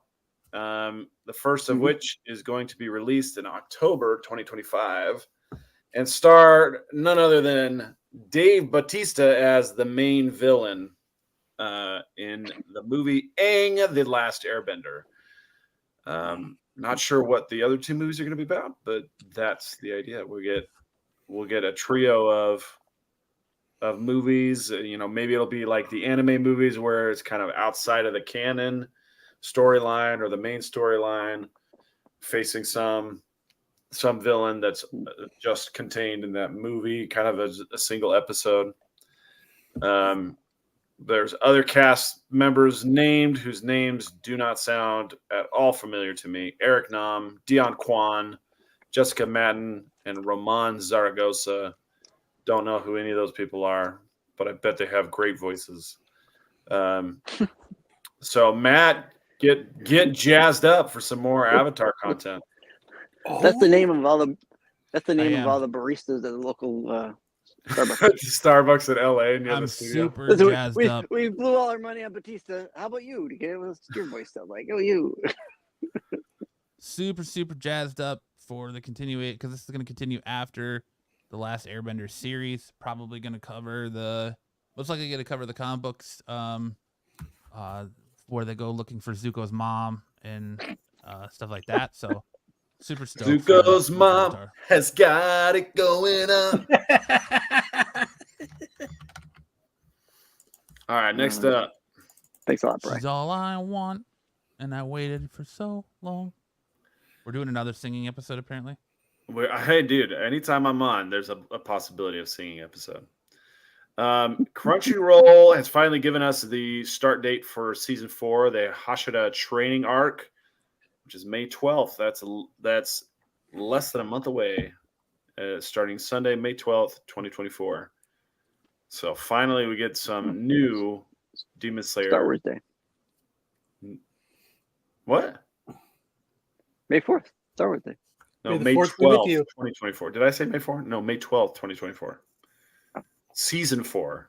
Sticks, May is- 12th. I Sticks, must have heard. Sticks is going to the together. Marco School for kids who can't read good. Also, I can't stay, guys. What the hell are you talking about? Anime? What is this? That's my Marco impression. No, Brian, it's Caribou. what? Just Real joking. quick, It's not. someone was telling me about this new anime Snake that's poop like stinks. Power Rangers based. Have you heard about this? Oh, yeah. It's like the Power Rangers are evil dicks, though. Yeah, and their fights are all like choreographed and fake. Fake. Have you Yeah. checked that out? Not yet. What? Did it just start, or has it been around for a while? I think it's in its second or third season. Sorry, I apologize. All right, sorry to interrupt. Yeah. So anyway, Demon Slayer is coming in just a couple weeks. It's like 3 weeks away, 4 weeks away. Sticks, you don't correct Sam. You let him cook. You're welcome, Sam. Thanks, Brian. You're the best. Thanks for getting my back. These guys are they're so mean sometimes. The chat is mean. So mean sometimes. All right, next up. What the fuck? Words. The shit Dude, just what? get knocked over on my shelves. Oh, dude, On my counter. Yeah, Your ghosts dude, are getting heated up. That was on my that was a plate that was on my counter, and it just got knocked off my counter. Thresholds live. Oh shit! Kaiju number 8 is now available on Crunchyroll and Twitter. We talked about this last week. The series released this morning. And what we have on the picture on the right is a comparison of the manga versions of these characters versus the anime versions of the characters. I thought the first episode was really, really fun. I got the chance to check that out before the show this evening, and I thought it was really, really fun. My kids watched it with me. My wife was probably not super pleased because it's not 100% kid appropriate, but great show. I really hope you guys check this out. Hopefully the first arc lasts at least the first season and hopefully into season 2. But the idea is the two characters on the left, the furthest left, are actually the same guy. So they live in a world that's kind of like Pacific Rim, where giant kaiju show up all the time and they have to fight them, but they don't have giant mech suits. They just have badass weapons that they can fight with. So it's kind of like a mix of the suits of armor from Edge of Tomorrow with the kaiju invasion of Pacific Rim. And the guy on the left suddenly finds himself occupied or inhabited as like Occupado. a symbiote that is the enemy. That's a kaiju. So it creates this really great kind of cat and mouse game tension that he has to keep his identity secret and evade the people that he loves who are trying to kill him, while also being close enough with them to save them from disaster. So pretty great. Anyway, I hope you guys check it out either on Twitter or on Crunchyroll. It doesn't matter to me. I think it's cool that you can now like stream shows on Twitter too. But it's also available on Crunchyroll as most of these shows are. All right, next up. So Shonen Jump has, about every 3 months, about every quarter, they roll out a new series or a set of new series on Shonen Jump. And because about every quarter, some of the previous quarter's new series don't make it. There are 3 series that debuted last quarter, and they have all run their course, and they're all getting canceled within the next week or two. So they're starting 3 new series. A lot of these animation or these art styles are familiar because they are previous authors who have run series in Shonen Jump. Except for the first one, issue number 20, Negai no Astro, is by Ken Wakui, who drew Tokyo Revengers, which is a very popular series. It was kind of like Butterfly Effect, but with teenage gangs. And it's a very popular series. It's doing very well. Still has an anime that's running. And in this particular series, that's the guy on the far right who's kind of standing with his jacket and his arms are tatted up. He's the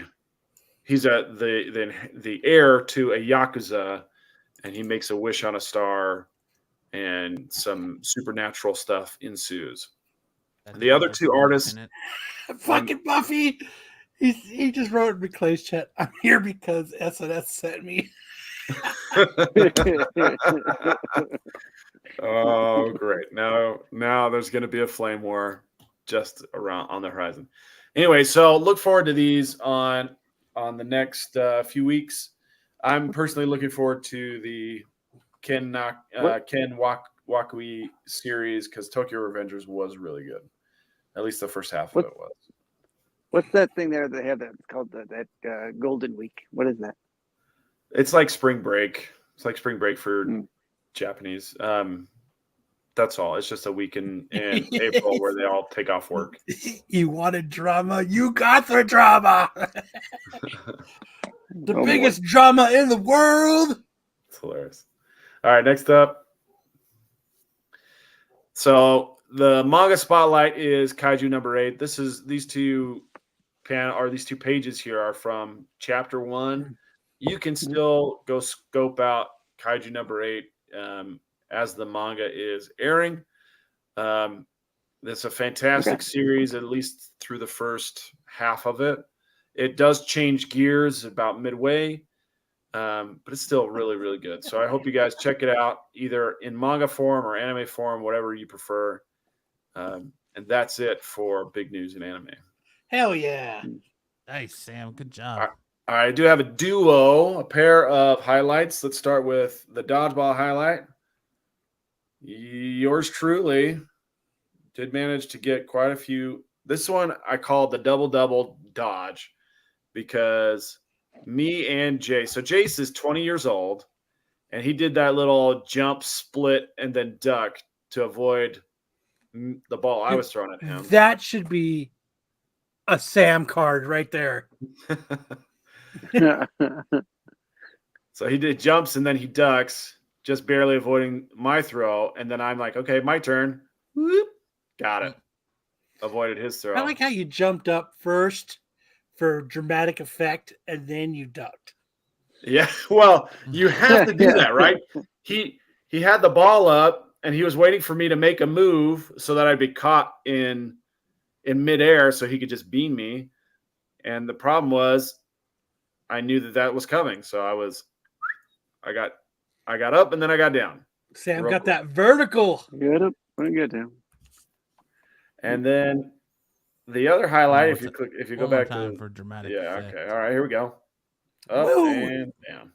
I love the comment there. Brian was like, "That's the dumbest thing I've ever seen. Do it again." Air life law. And then I've got a trio of highlights for my son's football game today. where he put up 18 points on the board, first with a long distance reception and then being chased by 3 defenders. And then we did a little fakey bakey, and guess who was there? Thaddeus with a toe dragon catch.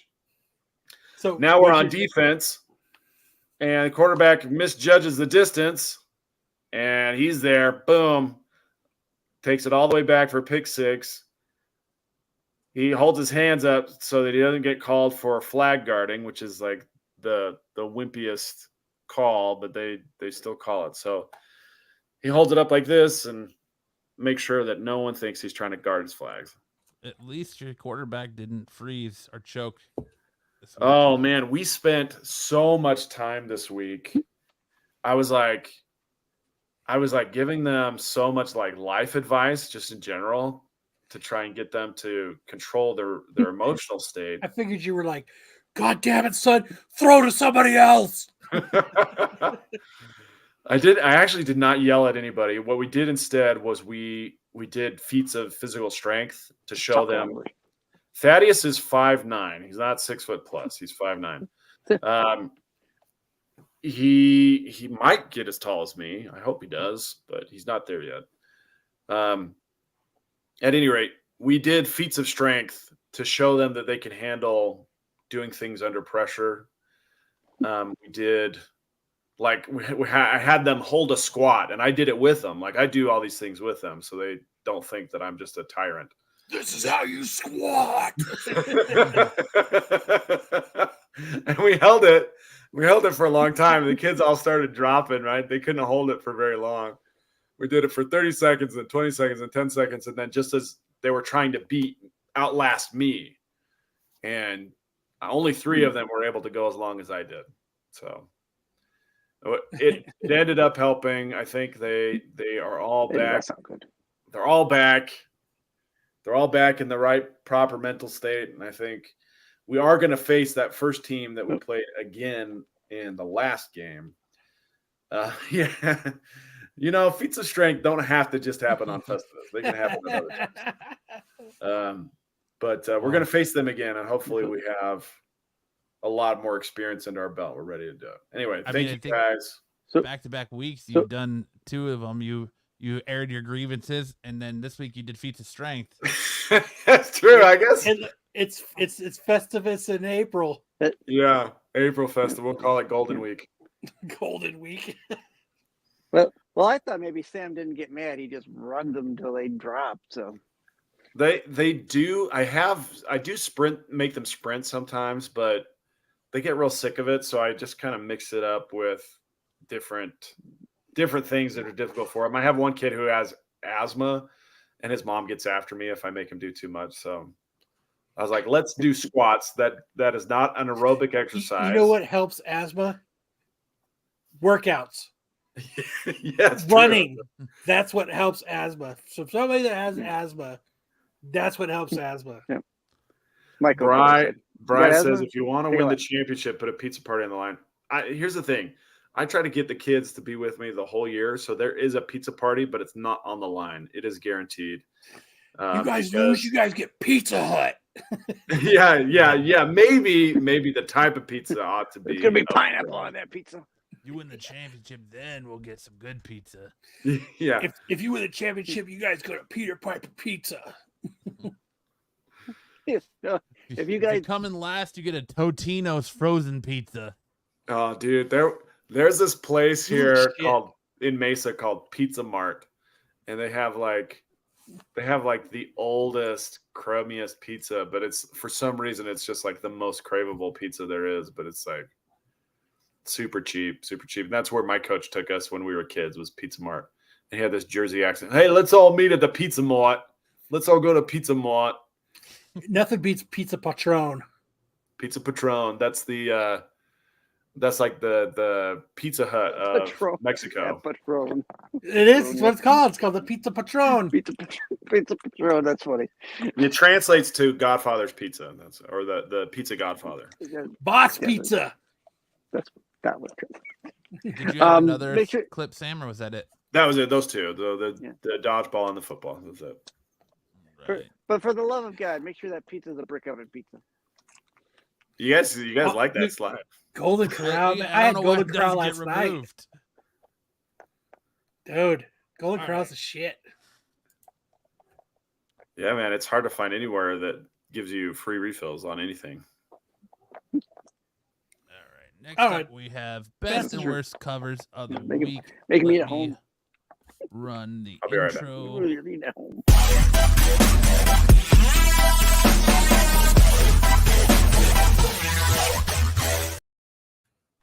All right, kicking us off this week, we have Fall of the House of X number 4, the 1 in 50 Emma Frost Virgin cover.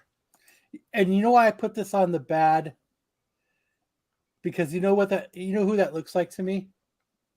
That looks like Frasier's wife from Cheers and the show Frasier. Lilith? That Kind looks like his wife. And I was like, that's why that's exactly why I did that. Because I was like, hey, that looks like Frasier's wife, and that's shitty because if it had black hair, that would look exactly like Frasier's wife. I thought maybe you didn't like the bikini panties she was wearing. No. No. No. Oh, that's not it. That's not it. Next up, we have John Constantine Hellblazer Dead in America number 4, the Aaron Campbell cover.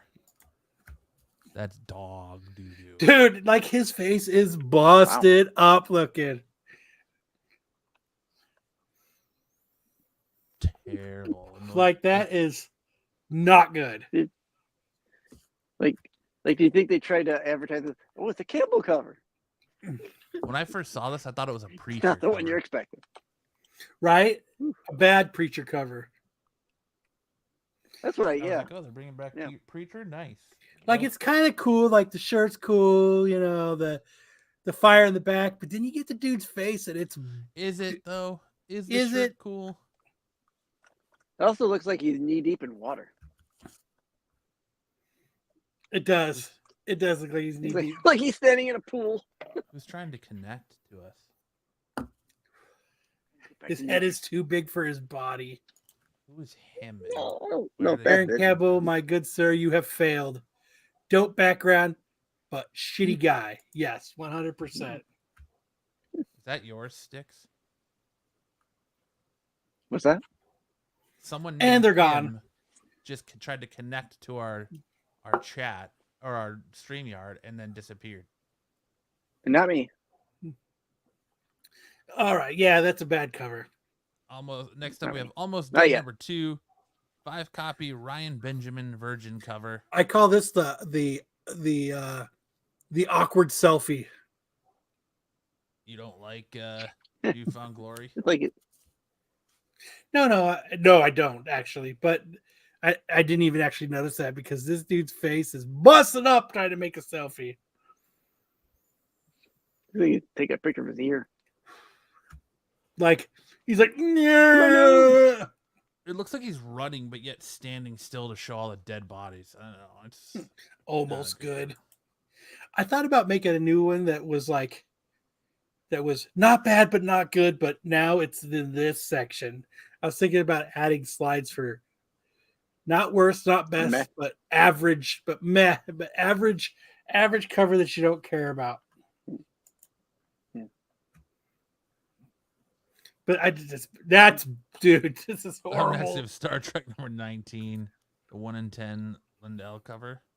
Like Star Trek covers are usually always bad, but I think this one was like taken bad to like a whole new level. And swing and a miss. Yeah. Yeah, that's not good. That's bad. That's a hard Corral yes face. right here. Swing and a miss. He has Golden Corral face. Oh my. Oh my. Gotta do that in your best George Takei. Yep, Takei like toupee. Yes. Takei your pants.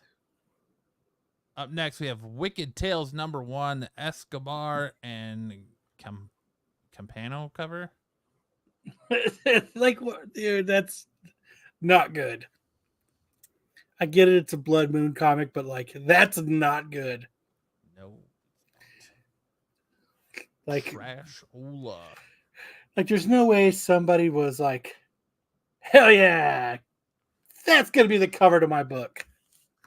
Oh yeah, Batman. Are we boring you, Matt?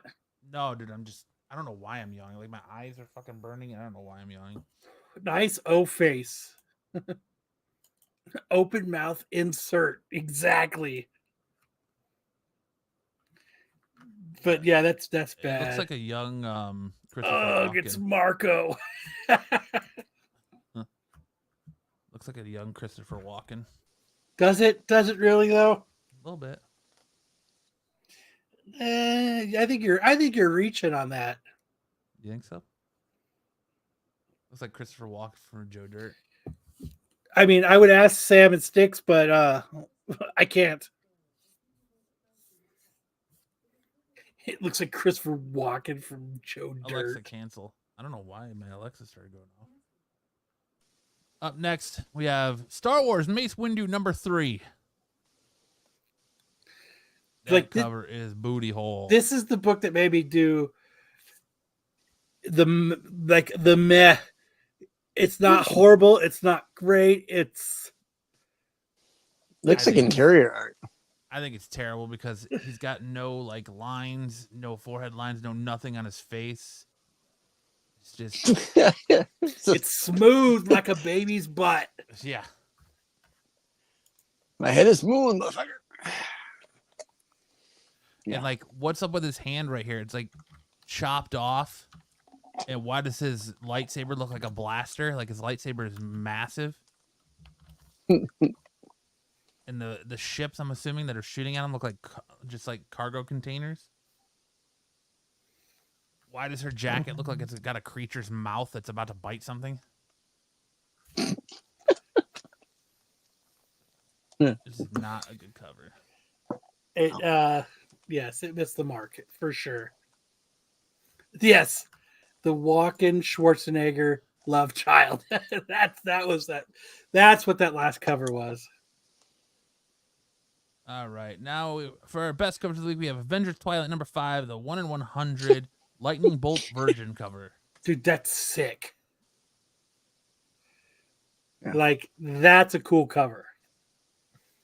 The pink with the, Like, the what lightning is- bolts behind it. What is that gonna Purple. go for? Sorry, yes, purple. Fucking thanks, Sticks. One day Matt will learn colors. I will. That's my next course in the Marco School for kids who want to learn how to read good and do other things good too is colors. Learning the color wheel. I'm gonna learn colors. What is this? The 1 in 100? Yeah, it's a 1 in 100 Lightning Bolt Virgin cover. Let's see if it's on Cool. the eBays. I'm sure it is. $100. Well, yeah, it's The a 1 in Virgin- 100. So that's ratio. It Pass. says the background is fire, but the random Hawkeye is weird, to be honest. I think I it's like cool that he's jumping and he's fucking, Got 3 arrows knocked, ready to let it rip. I mean, I might just get the trade dress cover because it's $5. Nice. But exactly nice. Hell yeah. Everybody drink. Hell yeah, Kyle. Everybody drink. Up next, we have Miles Morales, Spider-Man 19, 25 copy, Derek Chu cover. It's fucking pretty that's a pretty fucking cool cover. Yeah. The depth of field with the colors in the back really make On this comic, Pop. it does do with like the neon from the city lights back in the background, and I feel like the yellow of the lightning of his like fucking Matt has to wear all Venom pink Sting. next week. Yeah, his Venom Sting really like complements the dark tones and the neon tones, and his suit. It's a badass cover. Well, dude. His It really Venom is. Sting. That's what he calls it. Yeah, his Venom Sting. I mean, at least it's not like a white background with just him and the lightning or something. It's actually got something behind there. So it is good. I'm gonna watch That Virgin cover. our Terrell ordered this. He said it's fire. Or thumbs up. I'm gonna be like everybody else eBay, just watch shit and never buy it. He says as a chew cover, I have to say his boobs aren't big enough. There's nothing wrong with bamboos. Thanks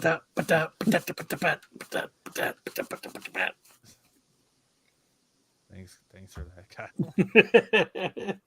Wow. Oh, I've bought from this seller before. Hillcrest Elite Comics. I bought a book from them before. Hell yeah. Shout out to them. It must be a good seller. Next up, we have Catwoman 64. More chew. Chew cards to cover. Yes, more chew. I think a lot of those Catwoman covers were badass. If you looked at them all. Yeah, they were. The hands on this one bother the shit out of me though. To me, that wasn't enough to make it a bad cover. It's still a badass cover. Just a couple broken arthritis fingers I can look past. Yeah. Does anybody run like that though? Why would anybody run like that? I'd run that like that if I looked at that badass in latex. She's got the fingers, but she's not making the face, right? Briere. The cats all look So nice. I just got an offer for Amazing Spider-Man 361. I'll let the chat decide this. How's this? What's the lowest you can go on that, Kyle? $1 million. $1 million. I'm not going to share my screen, but Would you be willing to drive to me so I don't have to pay shipping? yes. So I have How it the fuck up. do I get that deal? You never asked. Ah, So I have my Amazing Spider-Man 9.8 361 up for $320, which I think is a fair price. It's a 9.8 graded CGC.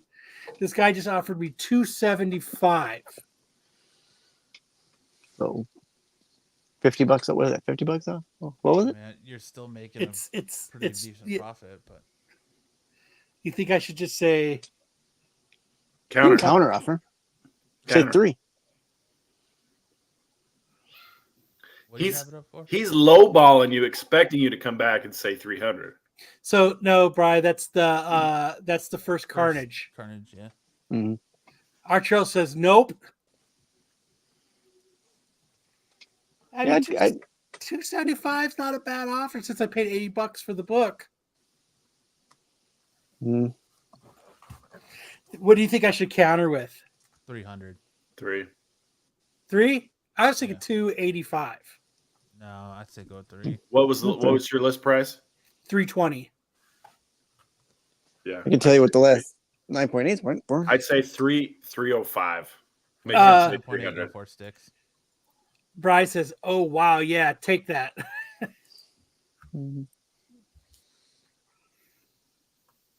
Sticks is looking it up. He's feverishly. What's he looking up? The see what last 9.8 9.8 sold for. sales for $275. There was a $122, $200. For a 9.8?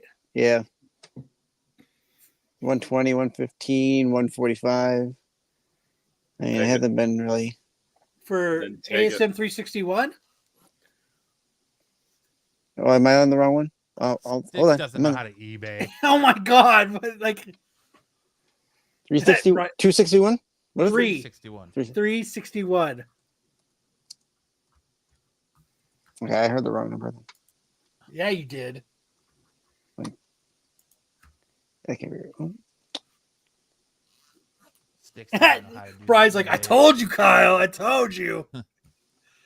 It's not that down. 312 on 4.7. I would counter back with 300, my man. Yeah. It's a You know what?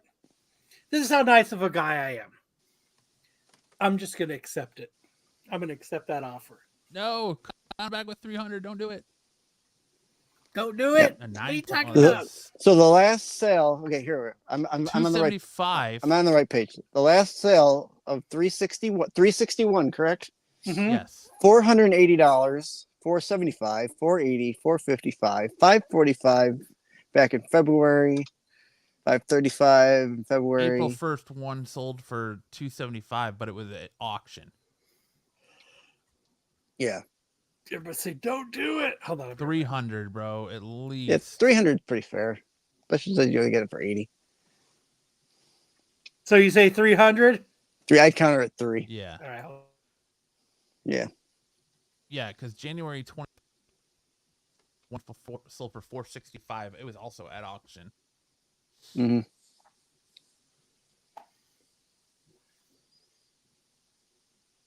$300, buddy. $300, take it or leave it. Who's CG5? Do you guys know who I don't know CG5 is? No. How am I being a penny pincher? I know what CB4 is. How am I being a penny pincher, Brian J? Oh, dude. He ain't gonna lose a sale for 275 on that book. No. You won't take that, dude. Get out of here. I mean, even if it's the direct. The 9.8. And I'm charging free shipping. Yeah. Even if it was a direct market, there was a $491 sale on the 7th.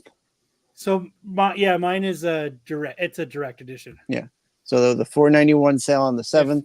If that $340 dude's gonna walk on the away 7th. over $25, Brian J, he's the penny pincher. Yeah.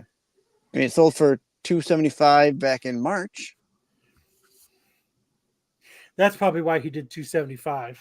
Yeah, there was an early sale this month that was $275, 370, 329, 340, and then the $491. It's McClay in disguise.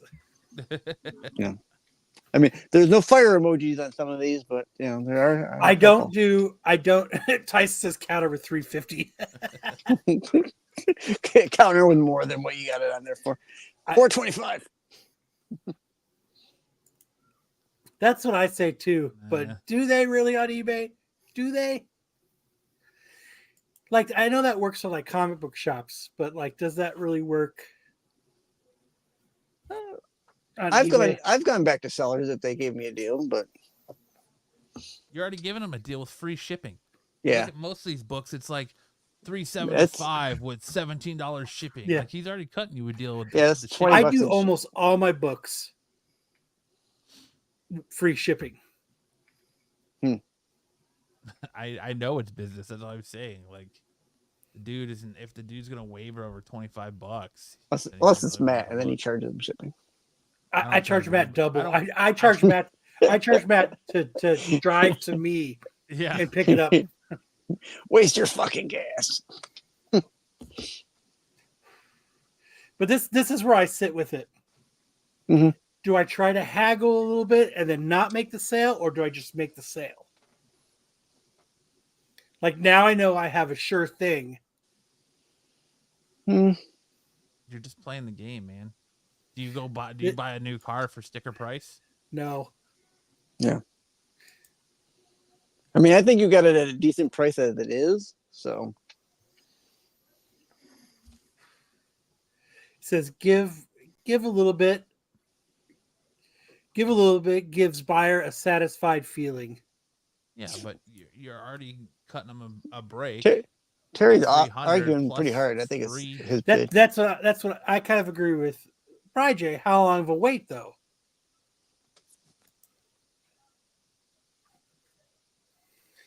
I'll give it a little bit. I'm gonna sit on it. Just stew on it for a little bit. Up next, we have Kyle's trying to move this shit like Coke in the 80s. You're right. I am. Hey man, I've got shit. Yeah, we get it. I've got bills to pay soon. So Nightwing 113, Jim Lee Artist Spotlight cardstock cover. Offer him an STD mug. Dude, that Jim Lee book is fucking dope. Meh. Are you gonna meh me, Sticks? You know what happens with people? Love. You know what happens when I people didn't say meh me? Just joking. He wants you to show him the love. I like it. Nice Jim Lee cover. Yeah. Let's see. He's doing quite a few covers, spotlight covers this week. Let's see. Virgin. Oh shit, that's just like $5. Well, yeah, it's an open order, isn't it? I think so. Puffy, Kyle is drunk with power. Yes.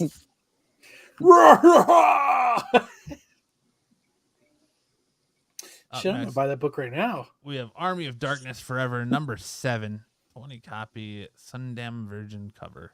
Some dumb guy. Sundam Virgin cover. Singdam. Is this Tony's book still? Sudi him. Yeah, he's still writing it.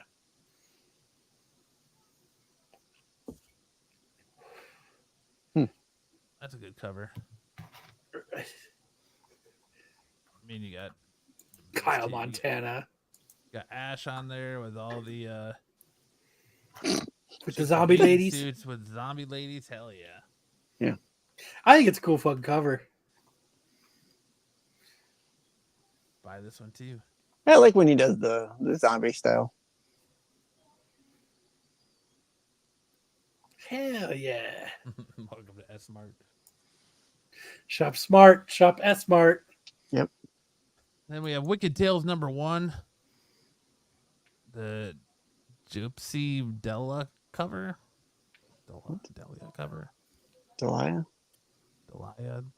Giuseppe Delia. There Giuseppe. you go. Nothing beats a cool skull cover. That's all I'm saying. It's a double skull cover. Triple. Dude, what's Triple better skull than cover? Yeah. I didn't what's even better notice that. than one It's what skull? like a Matrix. 3 skulls. 3 skulls. Fuck yeah. So, Blood Moon See, look. Comics. so look, we had a bad Blood Moon Comics cover, and we had a fucking good one. Up next, we have the Spectacular Spider-Man number 2, 25, 1 in 25 copy Mike Mayhew cover. I like the webs. I like the webs. You only. So, what do you think of this cover? Since everyone's just sitting there quiet, I'm gonna have to do this to everybody. Hey. I think it's a beautiful cover, man. I'm gonna pick this up. 125. That's better. That's better than the one skill Matt reading. What's better than one skull, Matt reading? Thank you, Sam. Listening to Matt read is like watching a kid struggle to put a straw in a juice box. Hey, I'm all right. Hold on. Somebody else.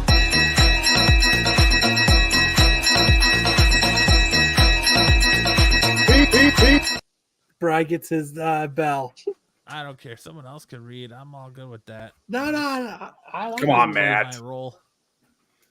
Come on, Matt. There's a whole lot of pre-web on that wall. Next up, we have Nightwing 113, the Dan Mora cardstock cover. No. I like this one a lot.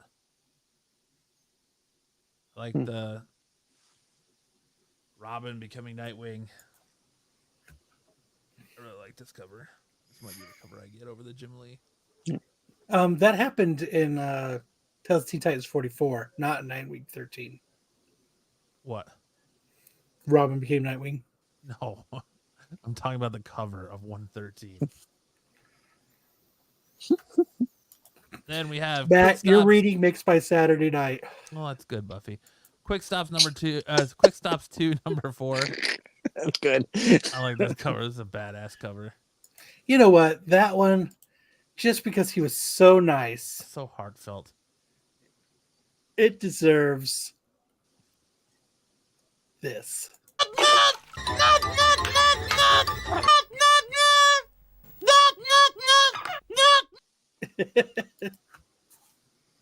There you go. Goddamn, my eyes are watering, picturing a little kid with a head with Stewie struggling with a juice box. That's so funny. Like the satanic statue homage cover is pretty sweet. I didn't pick that on purpose because I wanted you to. Yeah. I did. When I go through, I go, you know what? I bet you Matt will like that, and I'm going to let him pick it. I didn't get to look at books. It's pretty nice of me, though. Yesterday, so yeah, it is. You're a fucking stand-up guy. Once in a while, man, it bleeds through. Why would anyone ever talk bad or ill about you? You're a stand-up guy. Do you want me to let you know why? Because I can tell you why. Why? Oh, shit. All right. Next up, we have our homage covers of the week. Black Widow Hawkeye. Number 2, Carmen Carnero vampire cover. Carnero. I don't know. Bring back Reading Rainbow with Matt as the host. Don't take my word for it. Then we have the Tomb of Spider-Boy. Spider-Boy number 6. Ben Sue vampire cover. I actually like this cover. I like it, I think, because it's got the Scooby-Doo vibes. What? Yes, it does. You're right. The old Hanna-Barbera stuff. Yeah. I was thinking more Into Archie. Bat at midnight. Maybe Archie, yeah. Archie might be a good assessment on it, too. Yeah. I was going to ask, what's with all the Tomb of Dracula homages lately? You're fine, Brian Jam. I'm good. I've started something I can't control. Next up, we have Spectacular Spider-Man number 2. Will Sliney homage cover. This is one I'm going to pass on. Yeah. I mean, it's cool. It's got the Animation. Hulk 181 homage. It's cool, but... Oh, yeah. Oh, yeah. I got sticks. It's like, oh, shit, it just came to me. Yeah. Like, there's Abomination, but I see it now. I opened my eyes and I did see. But they're doing all kinds of homages, aren't they? Yeah, this week especially. The Spectacular Spider-Man number 2. Mike Not- McConey vampire cover. I'm not a huge fan of this one either. That ASM 101 homage. Yeah. At Sticks, Taylor Swift is going to play Dracula. Suck my blood in. Whoa, easy, Sticks. Whoa. I said blood. Next up, we have Something Epic number Just a 9. giant. Dude, I fucking love this cover, man. I love that they're doing the Limp Bizkit cover. That is so fucking cool. Like, I'm going to have to pick this one up. Like, We all know how much of a giant Fred Durst fan you are. dude, somebody has to be. Like, that's got to be a cheap book. I'm sure it's probably just the normal cover price. What is that, 9? Yeah. Sticks is so sus. How am I Oh, yeah, suspicious? it is. It's cover price. You can get it for $3.79. How am I suspicious then? I'm gonna Sus put doesn't, that. sus I'm gonna doesn't put mean that- suspicious anymore. It means that you're horned up. I'm going to add that to my watch list and not I can't buy keep it like everybody Track else of that does. kind of stuff. There we go. Something Epic number 9. Nice Dark Knight Returns. I still think that the Limp Bizkit cover is better. There's just something about it being a Limp Bizkit cover. Good that is Ransky awesome. cover. And I we almost, have- Oh, go ahead, Kyle. I said I almost put this on the worst cover, but since it's an homage cover, I put it homage cover. But this is not a good cover. All right, what's it homaging? Shield. Agents of Shield covers. My big thing about this is like, is she tripping or is she falling off or is she falling over because she's not stepping on something? Like, what's going on with her there? What's up, looks Sarah? like she missed a She missed. Needs to mark the fucking time. step. What about me explaining to Sticks what sus means? Is that what you're talking about? She looks like Hell yeah. someone's playing a game of Don't Break the Ice, and she's about to lose. But like, is she falling? Is she running? Like, Is she This is- pregnant? Is she not pregnant? it's this whole. She's so confusing on this cover. Yeah. Like the fact that she's not standing on something is She's not standing on anything. I'm gonna go with she was trying to run and missed the edge, and her foot is slipping. I think it's like the old Looney Tune commercials where they're running and they don't realize that they've run off the cliff. So since they haven't realized it, they haven't fallen yet until they realize. I think that's what's happening here. Then they hold up their little card. Thanks. Yep, that's exactly it. Why is Post Malone coming out of the ground back here? Post Malone. I thought it was Jason Dude, Voorhees. that's pre-Malone. You know that is. Post Malone. It looks like Post Malone. Does it? Does it really though? It's How does it pre-Malone. look like? How does it look like Post Malone? Just the shape of the body, man. Pull up a picture. The of Post Malone. shape of the Pull body. up a picture of Post Malone. I'm telling Dude, you. what are you? What are you like that? Some kind of The pop shape- singer? The shape of the body. The I'm shape telling of you. the Pull body. up a picture of Post Malone. That's Post Malone's silhouette right there. The I'm in shape love of with the shape of you. Up next, we have Iron Maiden Let's see. rock and roll biographies. the Iron shape Maiden in of color. Post Malone. Dude, what is this dirt face fucking cover?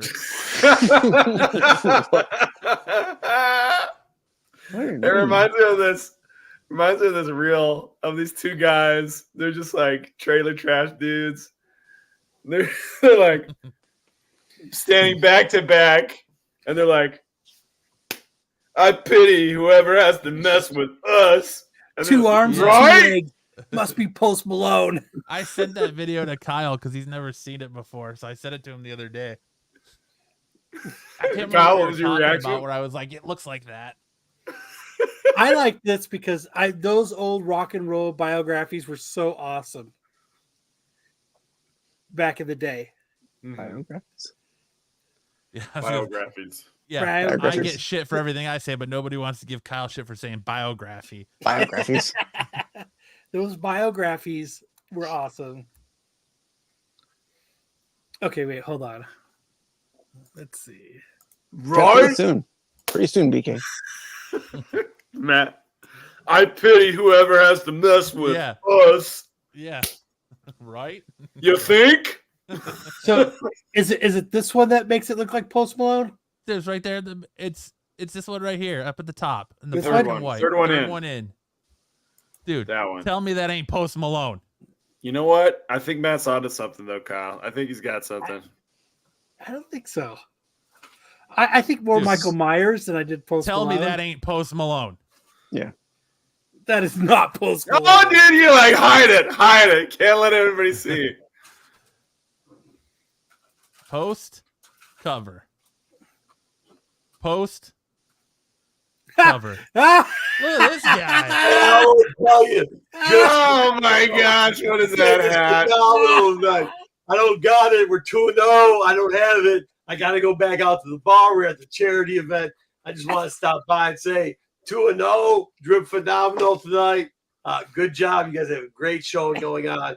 Appreciate everything you guys do for Renovision. Dude, I like that Mark was wearing a zoot suit.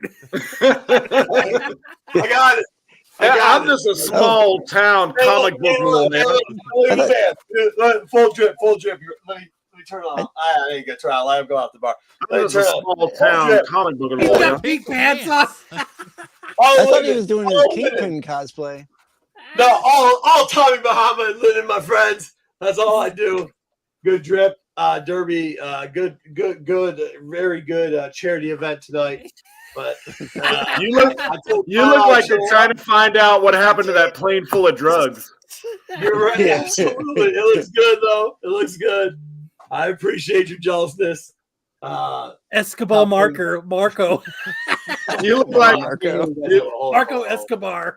you look like someone's about to break your fingers trying to find out what Yes, happened to the yeah. drugs. It was a good show. It was a good show. Well, Kyle, I want to say I know how the fuck does this shit work? I gotta go out to the bar. He's about to put some baby powder in his hands and smack You're Matt right. for not reading it right. Matt, how long did it take? And Pitman Marco, it's 11:30. Do you Let know me where your put hookers this are? on. You know where your hookers As far are. as it goes yet. It's after hours now. Spend all our cheap money. Hey, look at this. Ready? We'll pick flower. Got to match up. That's a feather. What'd you guys do tonight? Anything good? That's fucking Well, we're awesome. still, No, nothing beats kind of doing it. It's all good. I was trying to do it. Kyle sent me the link. Hold on now. Well, you can still do it. Give me 30 seconds. We've barely gotten past the news. Are you sure? We're No, 2 we're at hours the end in. of- What you guys doing 2 hours in? Hold on. What does We it had a say? long Lots warm of up. We're talking about Kyle's cucumbers. No, I don't want to hear about Kyle's cucumbers, to be honest. Neither do the Italians, apparently. What's with your cucumbers, man? You'll have Should to I check ask it. you? You'll have to check it out later. We're not. They fixed we're the not audio. rehashing. You ain't gonna watch later. Funny. Absolutely not. Um, We know better than that. yeah, you All should right. know better than that. What's next, Matt? What do you got? We got We should- you know what? variant heat check. We should at least get Marco's take on that Iron Maiden cover. Dude, Marco looks like he's about to scam Right, someone. Jay. For Hey, what that was the special? that was the charity event I was at. It was how scummy could you be this week? All right, what do we got? Says What the fuck is this? It's the you Iron gotta Maiden go to the cover. bar. He sounds like he just got back from the bar. I did, but I gotta go to the other bar. I came back from a charity event. Now I gotta go out to the bar. Yeah, come on. Charity event. That's what we call it when I don't smack the after when I party. don't smack the Gotta get to hole. the after Whoa, Sammy. Whoa. Somebody's gotta pay the bills. Marco's bottom bitch. You better have your trap full. Tyson, good to see you, man. Thanks for the support. I just want to say what's up. I know Kyle tried to get a hold of me while I was out there, so I had to show you the whole fit tonight. I told everybody in the channel the fit was good. The fit is dope as shit. I should have turned the light on, I guess. I think Pretty what you said, outrageous, 2, Marco. I do have 2, to It say. is, and right? Oh, It's nice, dude. But I'll be honest, like to not say that I don't own most of these clothes before I went about a hat. I do own all this linen anyways because I'm that fat. So, fat people should own linen. yes, I agree.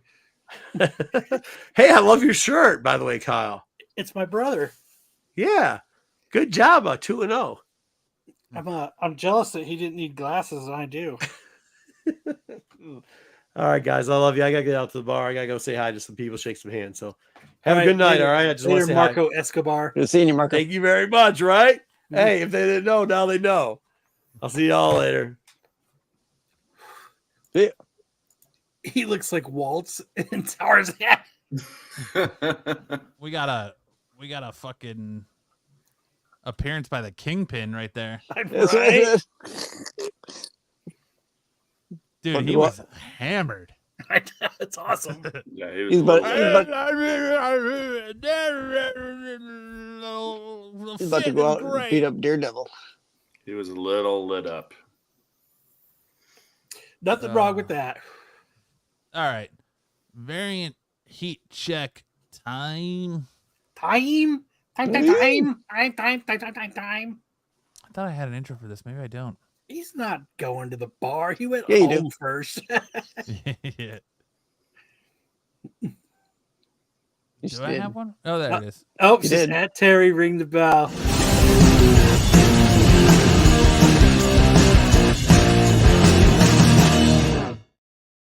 Hold on. It's Go ahead, Marco's ring the bell. anti-simp armor. Ring the bell.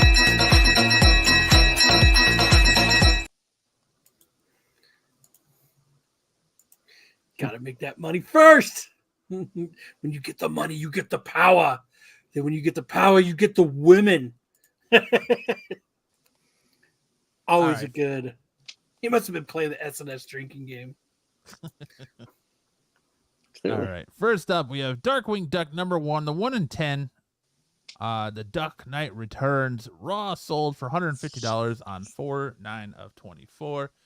Pete says a best offer was accepted this week on a $330 ask, which comes in at a seemingly deep discount. That said, $150 is still a big price for a 1 in 10 incentive, in my opinion. I know this isn't the easiest book to find, as evidenced by the slim pickings for sales. But as you can see, the last raw sold for a bit more than 180, but that was 3 years ago. Factor in the CGC history from the years ago as well. I still feel $150 is this was a solid sale for this book. I almost list this one as hot, but ultimately, based on the history and the available copies, I felt medium was the way to go. I like that cover a lot. It's better. It's a better like Dark Knight homage than the silhouette jumping into the air with the lightning behind it. Yeah, it's a lazy one. I like the way the Darkwing looks in that one. Up next, we have Howard the Duck, number 4, a 1 in 25. He says CGC 9.8 sold for $190 on 4/8/24. He says another duck. Yes, Howard the Duck, number 4, features a pretty fun 1 in 25 variant cover with Miss Marvel. Not the most well-known variant out there, but still a solid sale, even at $60 off of the asking price.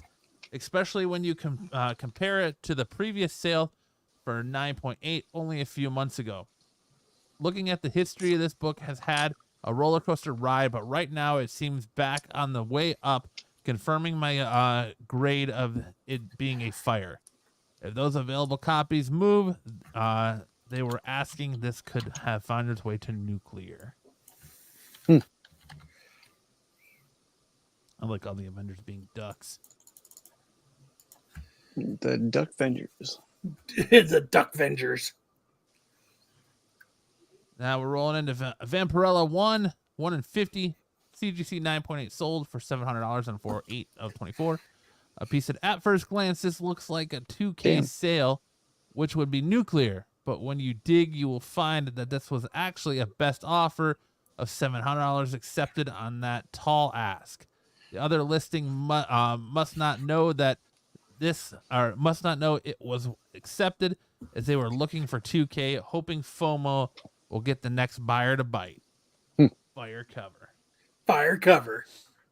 It is kind of dope, though. Yeah, it's a nice one. I do like that cover. But for $700 for 9.8, No. On a $2,000 ask. That's crazy. And you guys are giving me shit for wanting to take $275 on a $320 book. Not giving you shit. Ed Joe, this cover's filthy. He must like it.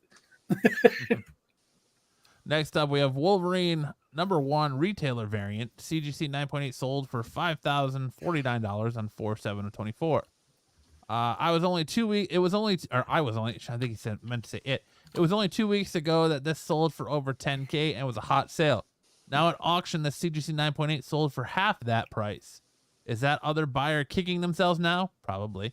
I'd be pretty upset if it were me, but it is what it is. And then all is said and done, a book loses half its value in 2 weeks. This hot book took a heel turn and found itself ice cold all of a sudden. This weekend's release of J. Scott Campbell homaging himself on his own store exclusive may remind people of this one, but the only one listed with a big ask. We will see if this will turn on its heels again. I would love to have this cover, even with the big toenail. It does look like a big shiny toenail. It does. But I would love to have this book. Because the only way, this was one of the ones that the only way you could get it is if you like returned some books, right? I don't remember what was up with this one. It was a qualifier of some. It was a qualifier of some kind. I don't remember. Yeah, like you'd send X amount of books, return X amount of books, and then you got one of these or something like that. Why would they give you a book for return? I know it doesn't even it doesn't make that. Hey, if you return those certain amount of books, I'll give you this one instead. I just says 5K with a. I don't even see that a listing for that book on eBay right now. What is this? Wolverine 1 retailer. That's what I put in, retailer variant, but I don't see one. Try maybe J. Scott Campbell. Was this when you could return DC books for it? It might have been. I know that you had. I'll put in Wolverine 1, J. Scott Campbell.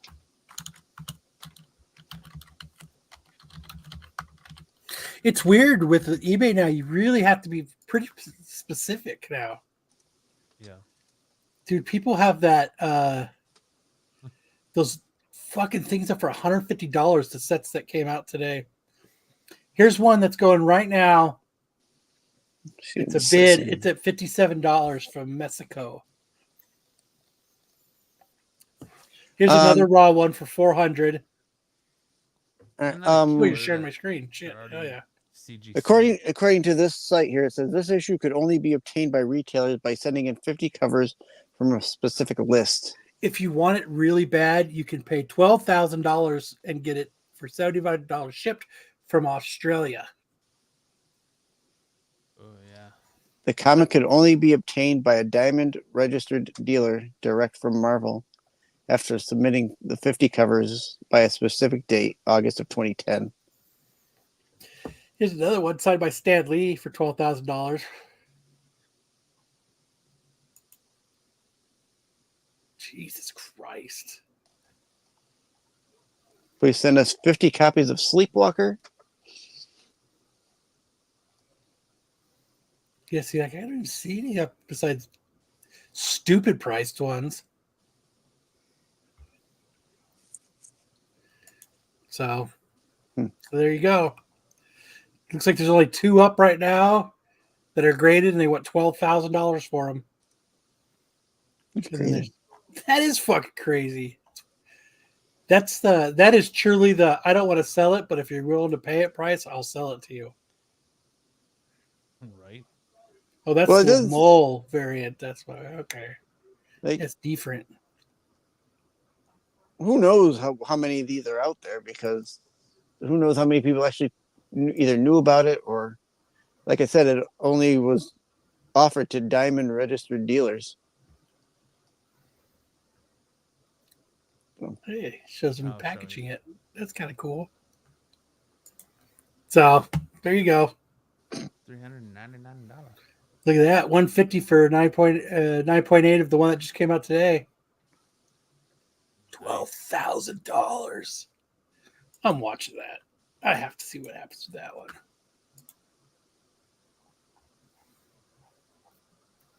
But I bought two sets of these today. So I'll send that seller an offer of $275. Which one? The Wolverine Deadpool. There is no asking. You can't even.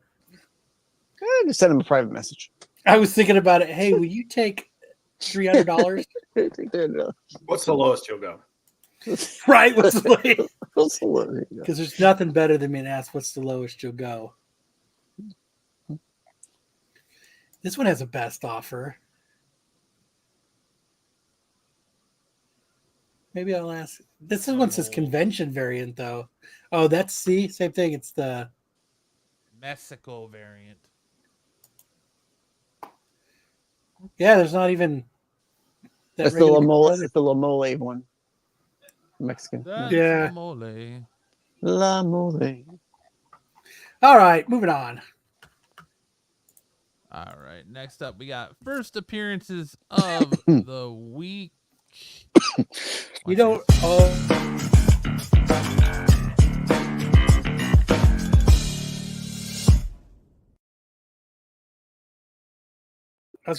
I was gonna say you don't always have to talk slow to bring something in for a new segment. Well, I'm looking for it, so my concentration is not on what I'm saying; it's on what I'm looking for. First up, we have the first appearance of Star Spider in Edge of Spider-Verse number 3. Is this like a Star-Lord Spider-Man? Yeah, he's like a space Spider-Man. Yeah. The final frontier. So if you're specking on all these spider people and who's going to show up in the Edge of Spider-Verse part or not but Across the Spider-Verse Part 2. There you go. Make sure you get that Star Spider. Matt, the master of multitasking. Yeah. First appearance. Then we have Rat City, the first appearance of Peter Karen, an ex-soldier who received his spawn powers from the nanites in his prosthetic leg and live in a post-war future. Prosthetic leg. Boo! Boo! Rubbish! Filth! Slime! Muck! Damn, really stretching there, aren't we? Yeah. Hold on, we'll let Matt finish messaging on his phone. I'm not messaging it. I'm just, like I said, my eyes are fucking burning. Oh, you should do this. Next up, we have Sister Song number 3, the first appearance of Spaceman Joe. Just box Matt. He's sexting. He's sexting his wife. I'm Googling. I can't yawn or you call me out. I can't rub my eyes or you call me out. Oh, are you going to quit? Yeah, I'm going to quit and then I'm going to just completely cry in my cereal tomorrow morning because you were mean to me. Next up, we have Ultimate X-Men number 2, the first full appearance of Maystorm. She's had several cover appearances. We get our first full appearance of her in Ultimate X-Men number 2. It's not a bad cover, though.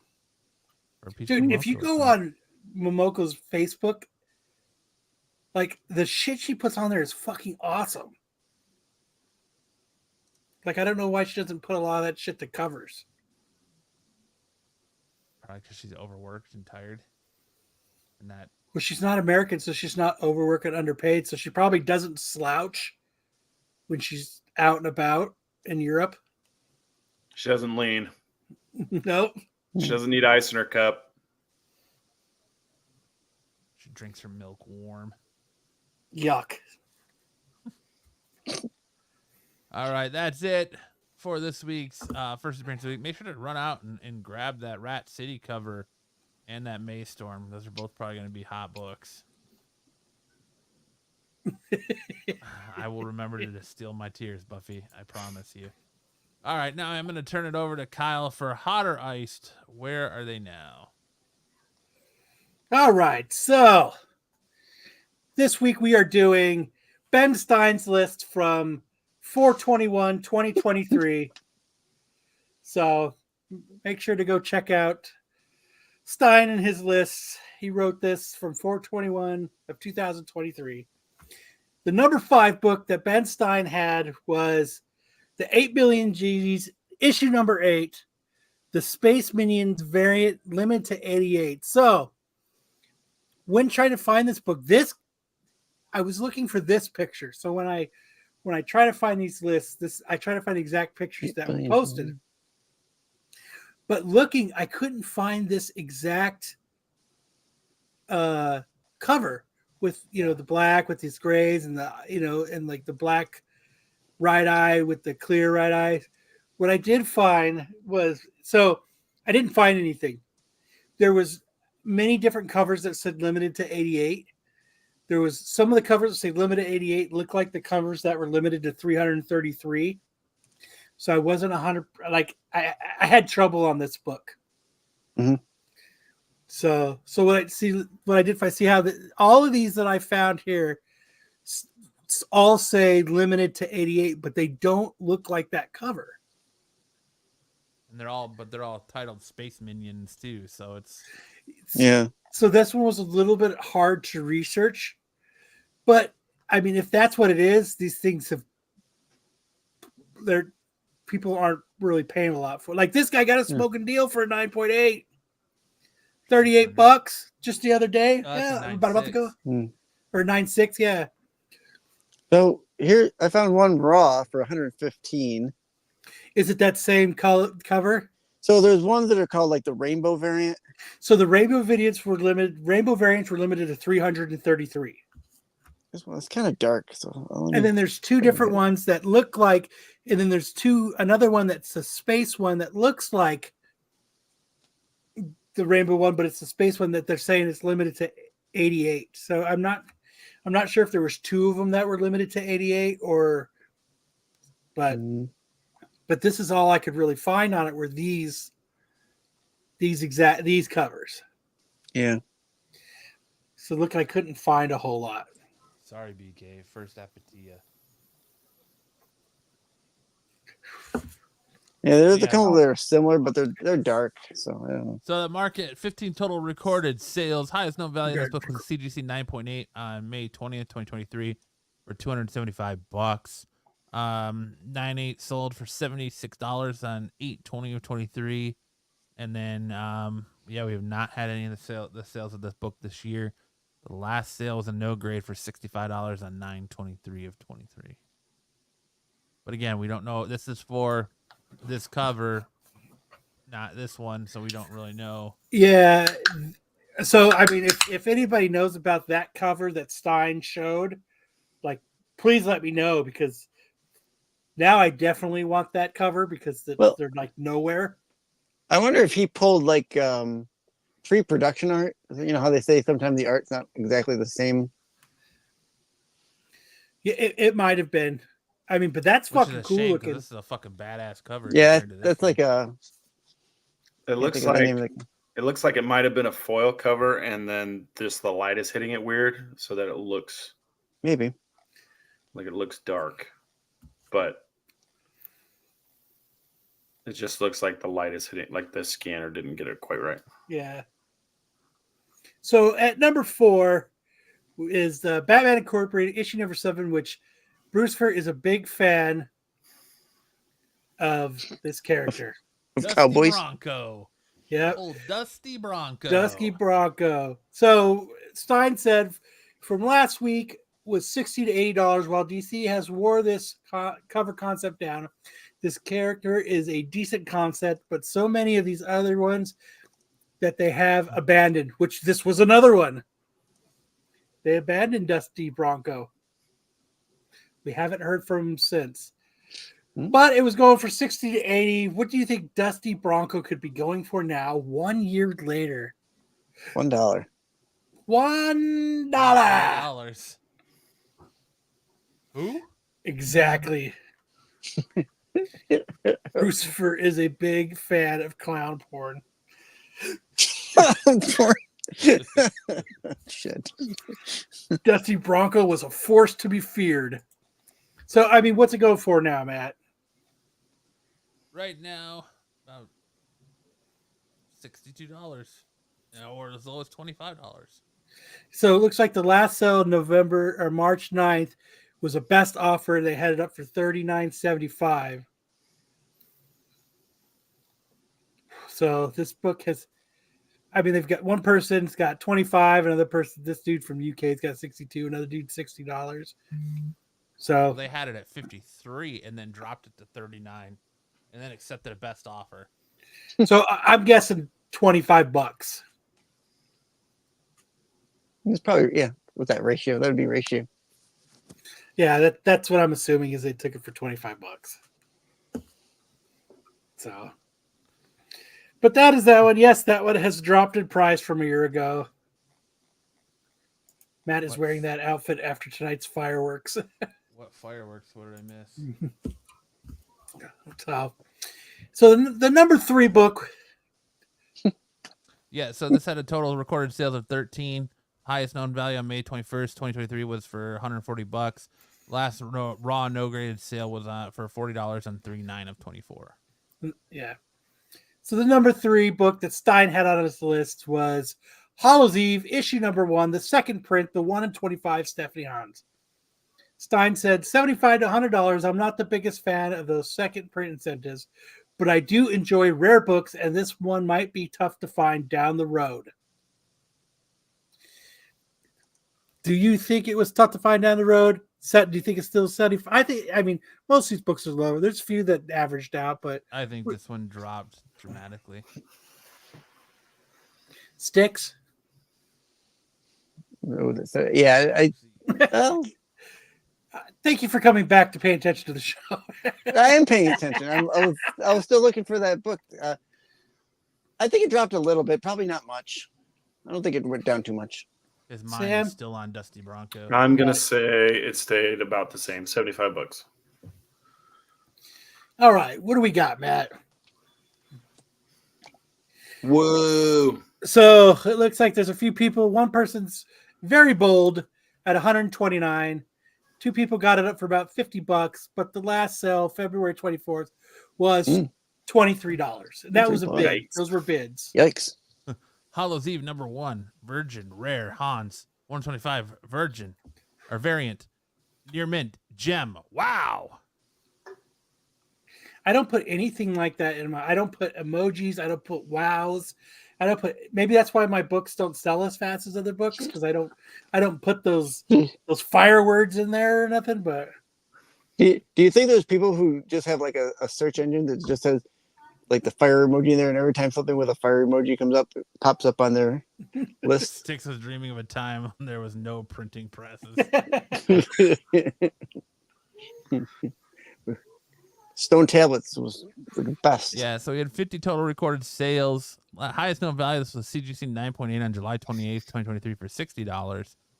We had a near mint 9.0 to 9.4 sale for $4 on 310 of 24. But no graded sales within the year. Last graded sale was for $48 for a 9.8 on 11.6 of 23. Okay.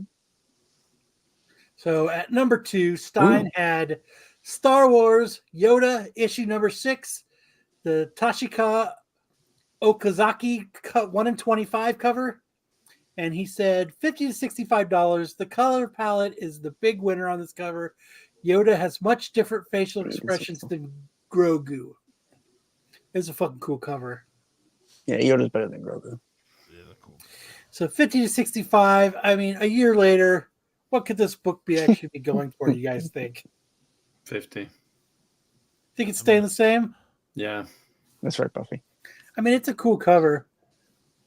I like this cover. I missed out on this cover. 25. So what could this be going for now? I think it's the same.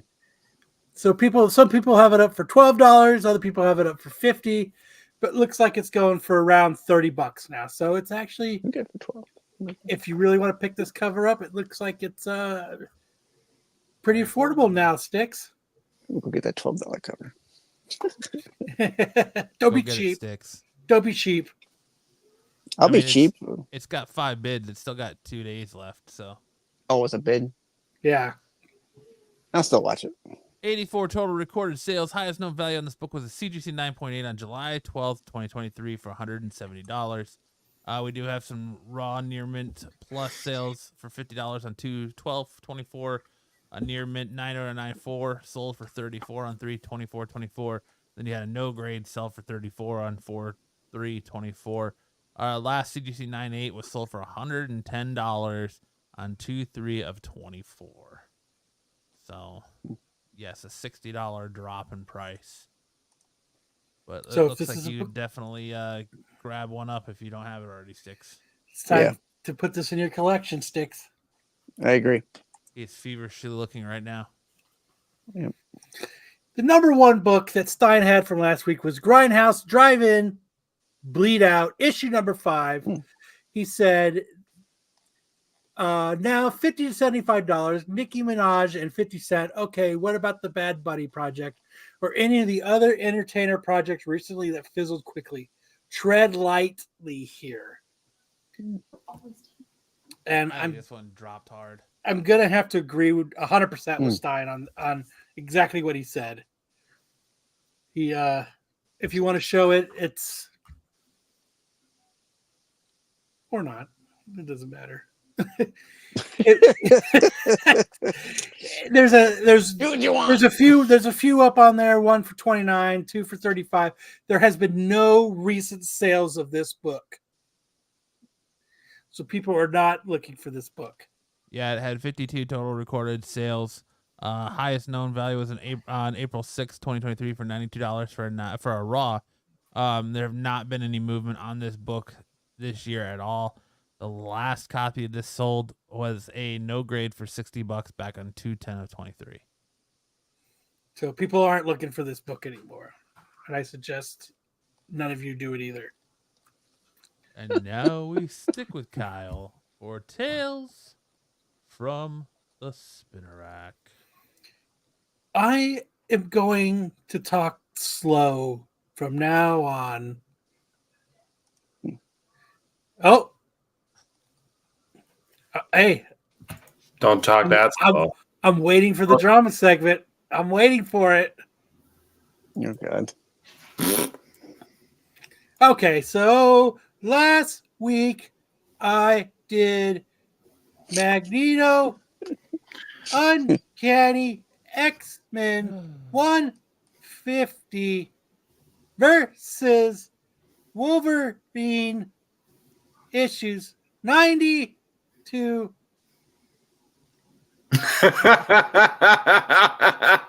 100. So yeah, I don't think. Obviously, Pete doesn't read when I put what I'm going for in these, because he put, like, if you go to the next one with the things, the polls, or not, it doesn't matter. You don't have to do that either. It's taking me a minute to get it to switch. He says, which one's more brutal? Yeah, more brutal, and that's not what I was going after. But Kyle, why are you reading like a fifth grader? I am following Matt's lead on going into new segments. Oh, never mind. You're reading like Matt. Yeah, good job. So you guys all voted. Wolverine beat Mr. Magneto and Uncanny X-Men 150. So this week, my choices are, I went for wedding issues. So we're going to do Amazing Spider-Man Annual 21, The Wedding of Mary Jane and Peter Parker versus X-Men number 30, The Wedding of Jean Grey and Scott Summers. I mean, I think Spider-Man's going to kill it. Yeah. We pick on you because we like you, Matt. That's all right. I'm not worried about it. I have thick skin most of the time. Does he? Does he really? No, I'm joking. But yeah, I mean, personally, I think a ginger off. Yep. But I mean, I think the which one is Spider-Man more, Annual 21 is going to kill it. Which one is more brutal? If he puts brutal again this week, dude, I'm gonna choke Pete. Even in the chat, I wrote what I wanted it to say. I mean, Jean Grey definitely has the better wedding dress. Yeah. Does she? Does she really? Yes. Come on. Absolutely. The mermaid. Come on. So mermaid. So dated. Let's see, on Mary Jane. Oh. Yeah, but I think giant size annual Amazing Spider-Man wedding issue is going to mop the floor with X-Men 30. I mean, yeah. Mary Jane and Peter Parker are just more lovable. Scott's kind of got he's kind of up his butt. He doesn't really deserve Jean Grey, honestly. Yep. All weddings are brutal. That's why he had to fuck a clone of her. True that. I wish Kyle could read my everyday daily messages. For a small nominal fee, I will do that for you. But Scott is a chode. So, is that your lowest price? That's the lowest price I'll take. Okay. Yeah. What's the lowest you go on this? So this is good taste but bad taste in curtains. Oh, they must be talking about it. Oh, they're talking about it. Because they said Comics Embrace said their show sucks. Nice. Thanks. Comics They're talking about it. I'm so glad. Are we gonna? We're gonna get through the slideshow before we. Only tune in. thing better than Kyle is his curtains. We love Kyle's gaudy curtains.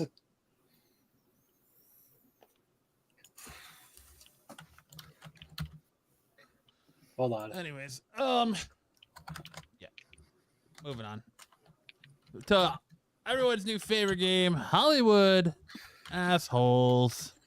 Remember how this game plays? I give you 4 hints, and you tell me who the bad guy is that we're describing. Not the actor's name, name of the character they are depicting.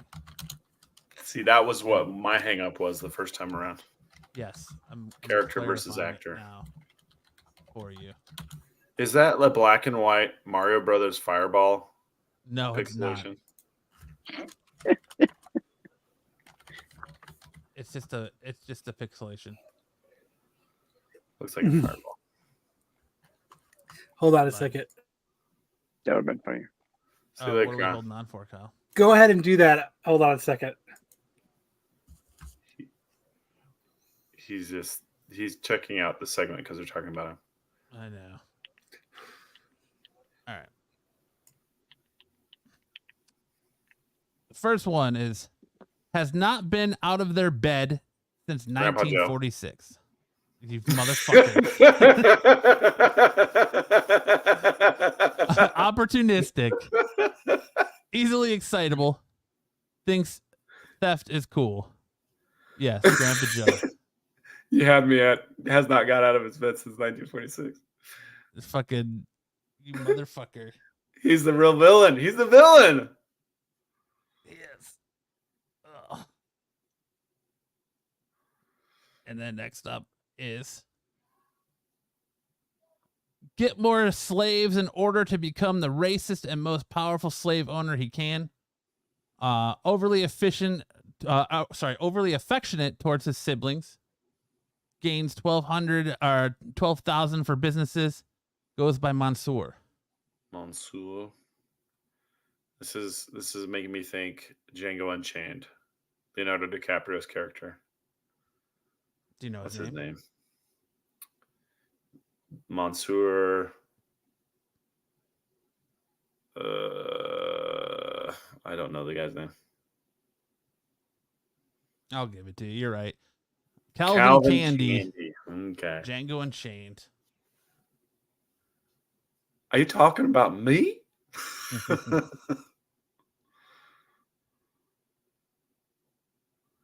Nice. Calvin Candy. Next up, we have strong and harsh authority. Believes in 2 things: discipline and the Bible. Is not a fan of being obtuse. And the song he whistles is translated as "A mighty fortress is our God." Believes in 2 things: discipline and the Bible. I am not a fan of being obtuse. Is this the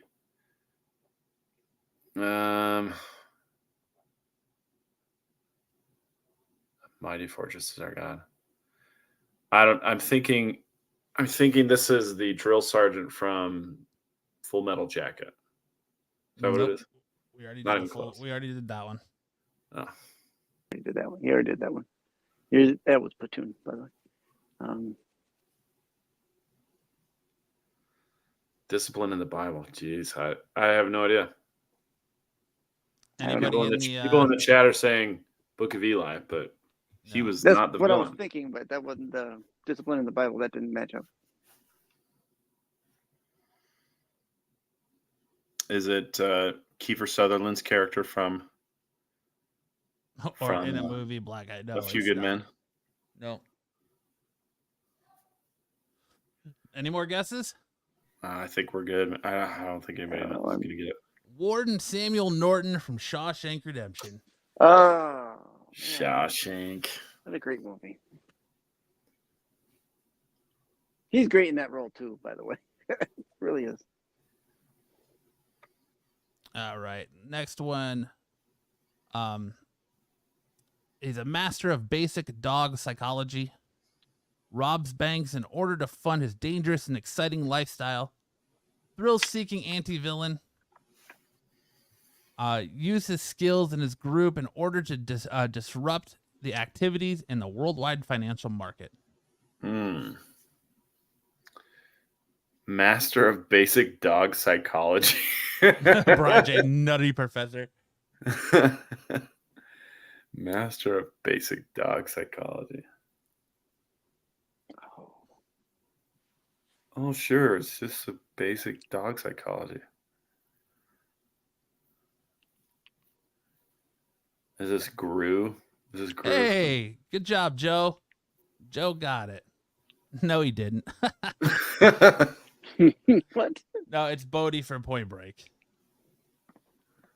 Tyler Durden was last week, or last time we did this game, whenever it was.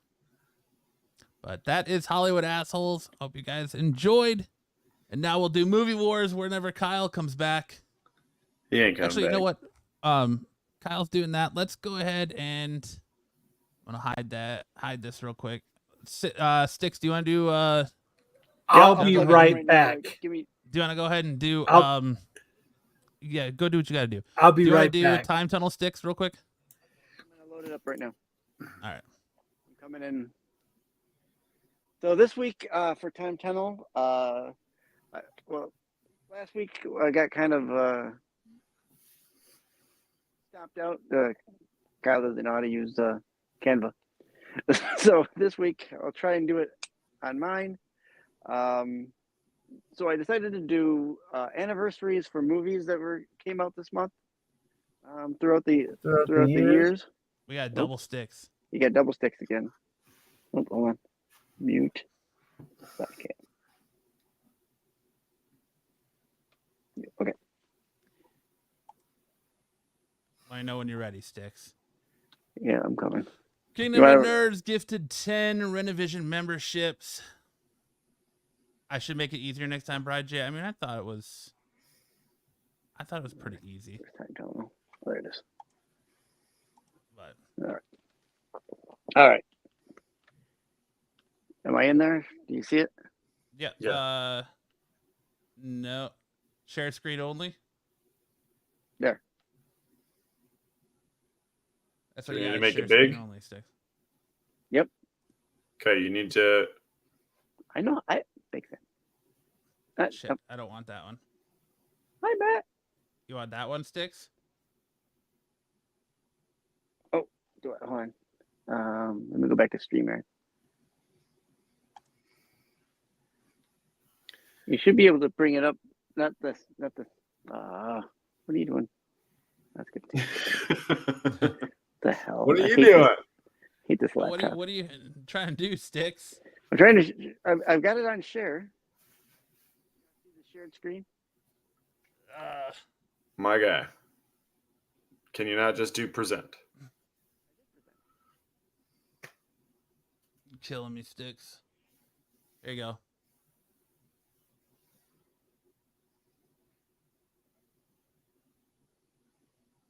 It's loading. Still loading. Still loading. Well, while we're loading up, I want to thank everyone for watching SNS tonight. Oh my god. Oh, okay. Come on. Come on.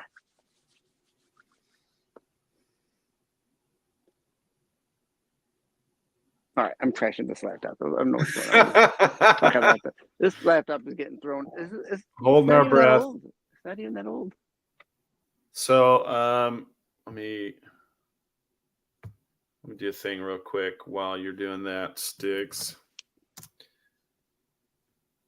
So I asked ChatGPT to make a Magneto musical based on our discussions last week. Did you get it up? Did I get It what? should. There it is. Let's do it. Yeah. All right. So, all right, let's go right to the first one. All right, there you go. These are anniversary movies from April of their years. This is I even figured out what our episode number. This is episode 84 of Saturday Night Special. I'll put that on the little clapper board for you. All right. April 21st of this 1924 was Sherlock Jr. with Buster Keaton. This is its 100th anniversary this year.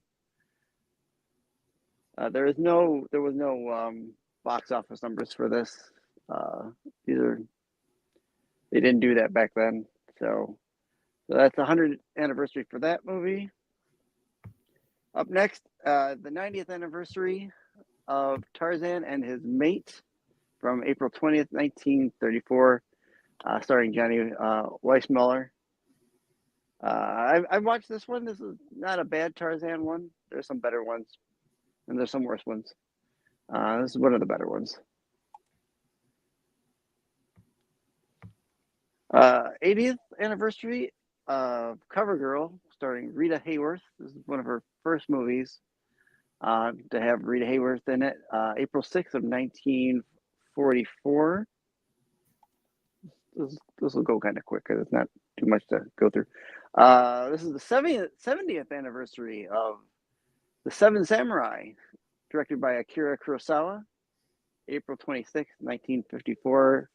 Of course, a lot of movies now get the Kurosawa treatment, where they take kind of what he's done in his movies and translate them into a more modern of the time rendition. So like Star Wars, this is like it has some Seven Samurai and Yojimbo and the tower there. And so he's seemingly a very influential director.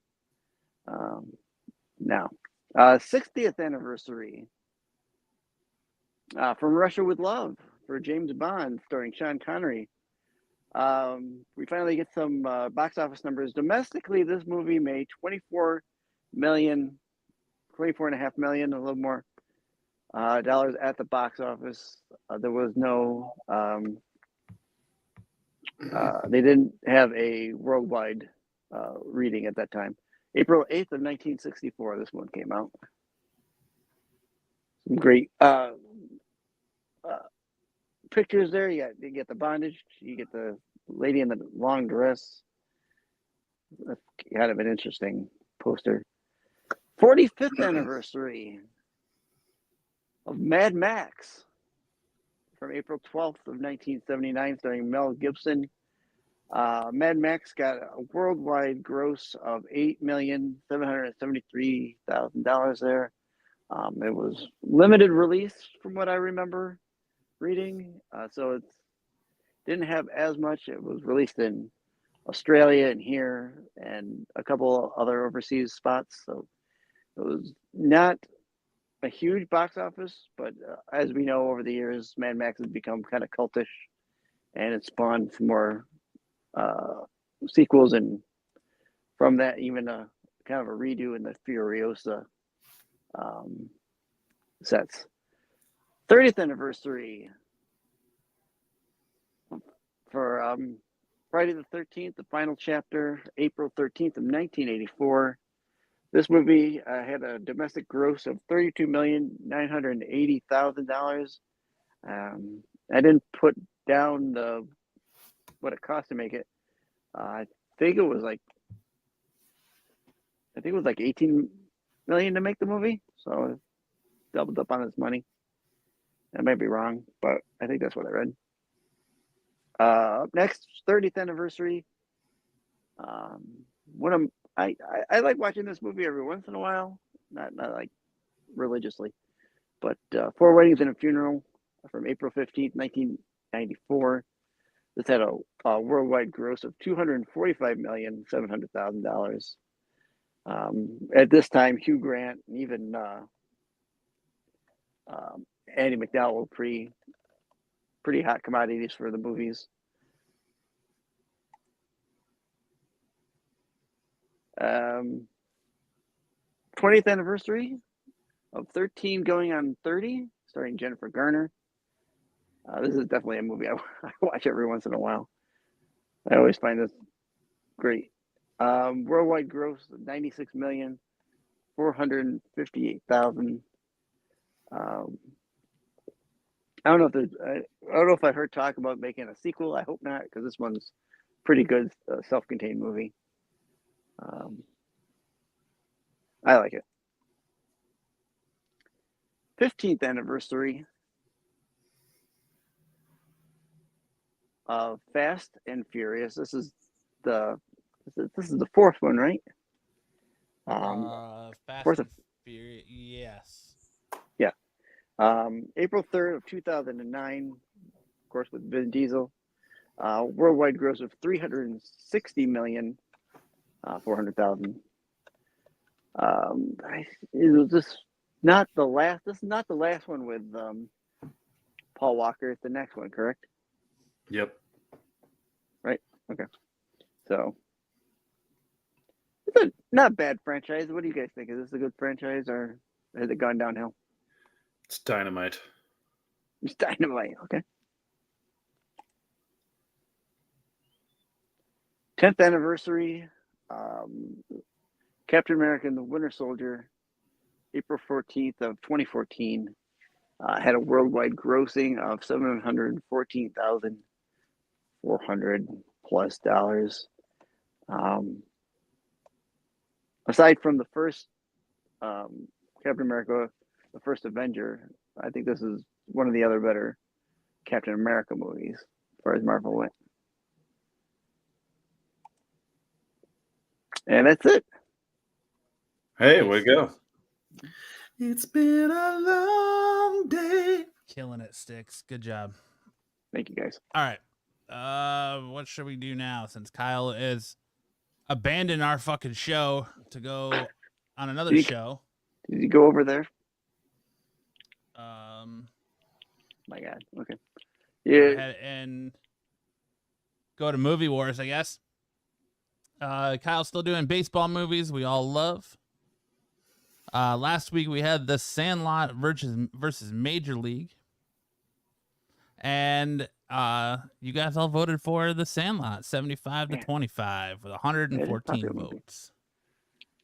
Yeah, Sandlot's popular. I'd rather watch Major League myself, but I voted for The Sandlot. I did too. So this week we're doing The Sandlot versus Field of Dreams. So make sure to vote in this week's Movie Awards and Tales from the Spinner Rack. Now we'll move on into TV show showdown. Last week we did Invincible versus Hit Monkey, and you guys voted 91% to 9% for Invincible. And next up, so this week we're doing Gilligan's Island versus the Munsters. That's a tough call. Gilligan's Island. If I'm going one over the other, it's Gilligan's Island. I like both, but that's a tough call. Right. I like the Munsters, but I still watch Gilligan's Island reruns. Mm-hmm. Yeah, for sure. It's just something funny that, the professor could make all this other shit, but he couldn't fix a hole in the boat. Right. Well, or like they always have their fucking radio and all this shit, but they can't ever get off the island. But all right, so make sure to head on over to the Renovision YouTube page, click on that community tab, and vote in this week's Tales from the Spinner Rack, Movie Wars, and TV show showdown. Kyle did the we'll see if Kyle comes back to do his VW. What do you think, Sam? Should we do the VW or just go right into Misconnections? If he comes back, let him talk about it. Let's go to Misconnections. All right, we'll go into Misconnections and get ready to end the show. Ready for the Misconnections.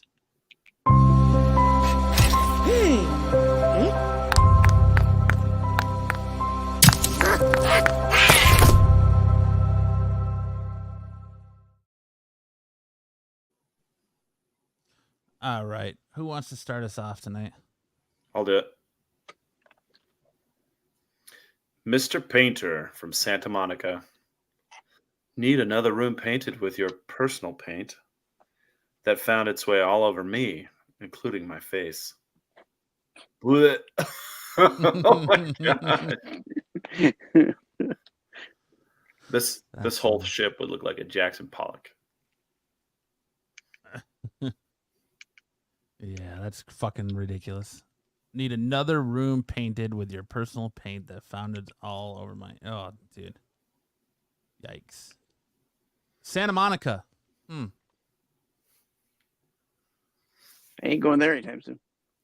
Next up, young and skilled male handyman for all your needs. I have a nice set of tools, all that will be highly to your satisfaction.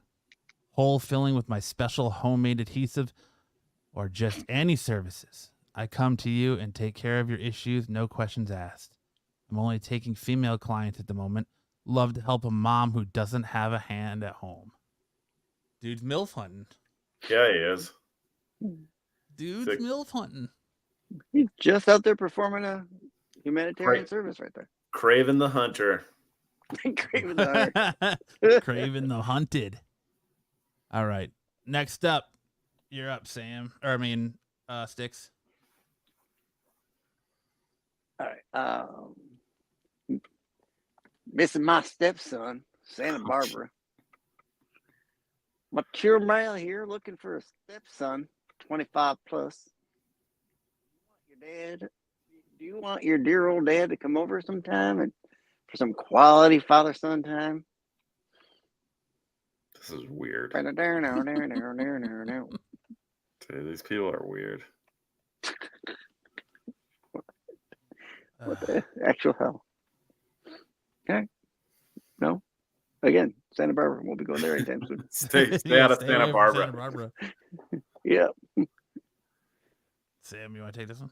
Sure. Any college girls need editing some help? I'm looking for a college girl for a help kind of thing. Message me for more details. Need editing some help. Sticks boy, are you needing some help? I think we're all needing some help. I agree. All right. Next up, we have I'm looking for someone that can show me how to tame a feral beaver. Oh boy, here we For go. so long as I can remember, I've always been an admirer of the majestic beaver, but anytime I got close, I got scared and ran away. I'm just hoping that there is someone out there that can help me, guide me on how to get over my fears and just become that beaver pleaser that I know I can be. Thanks for reading. Dude, I wonder how many of these actually work. Beaver pleaser, man. Hey. That's it for Misconnections. Wow.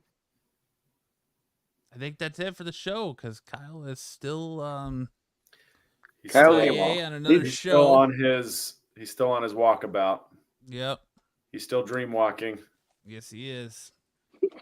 But I think that'll do it for this week's show. I want to thank everyone for hanging out with us, having a good time, enjoying your Saturdays with us. We definitely appreciate it.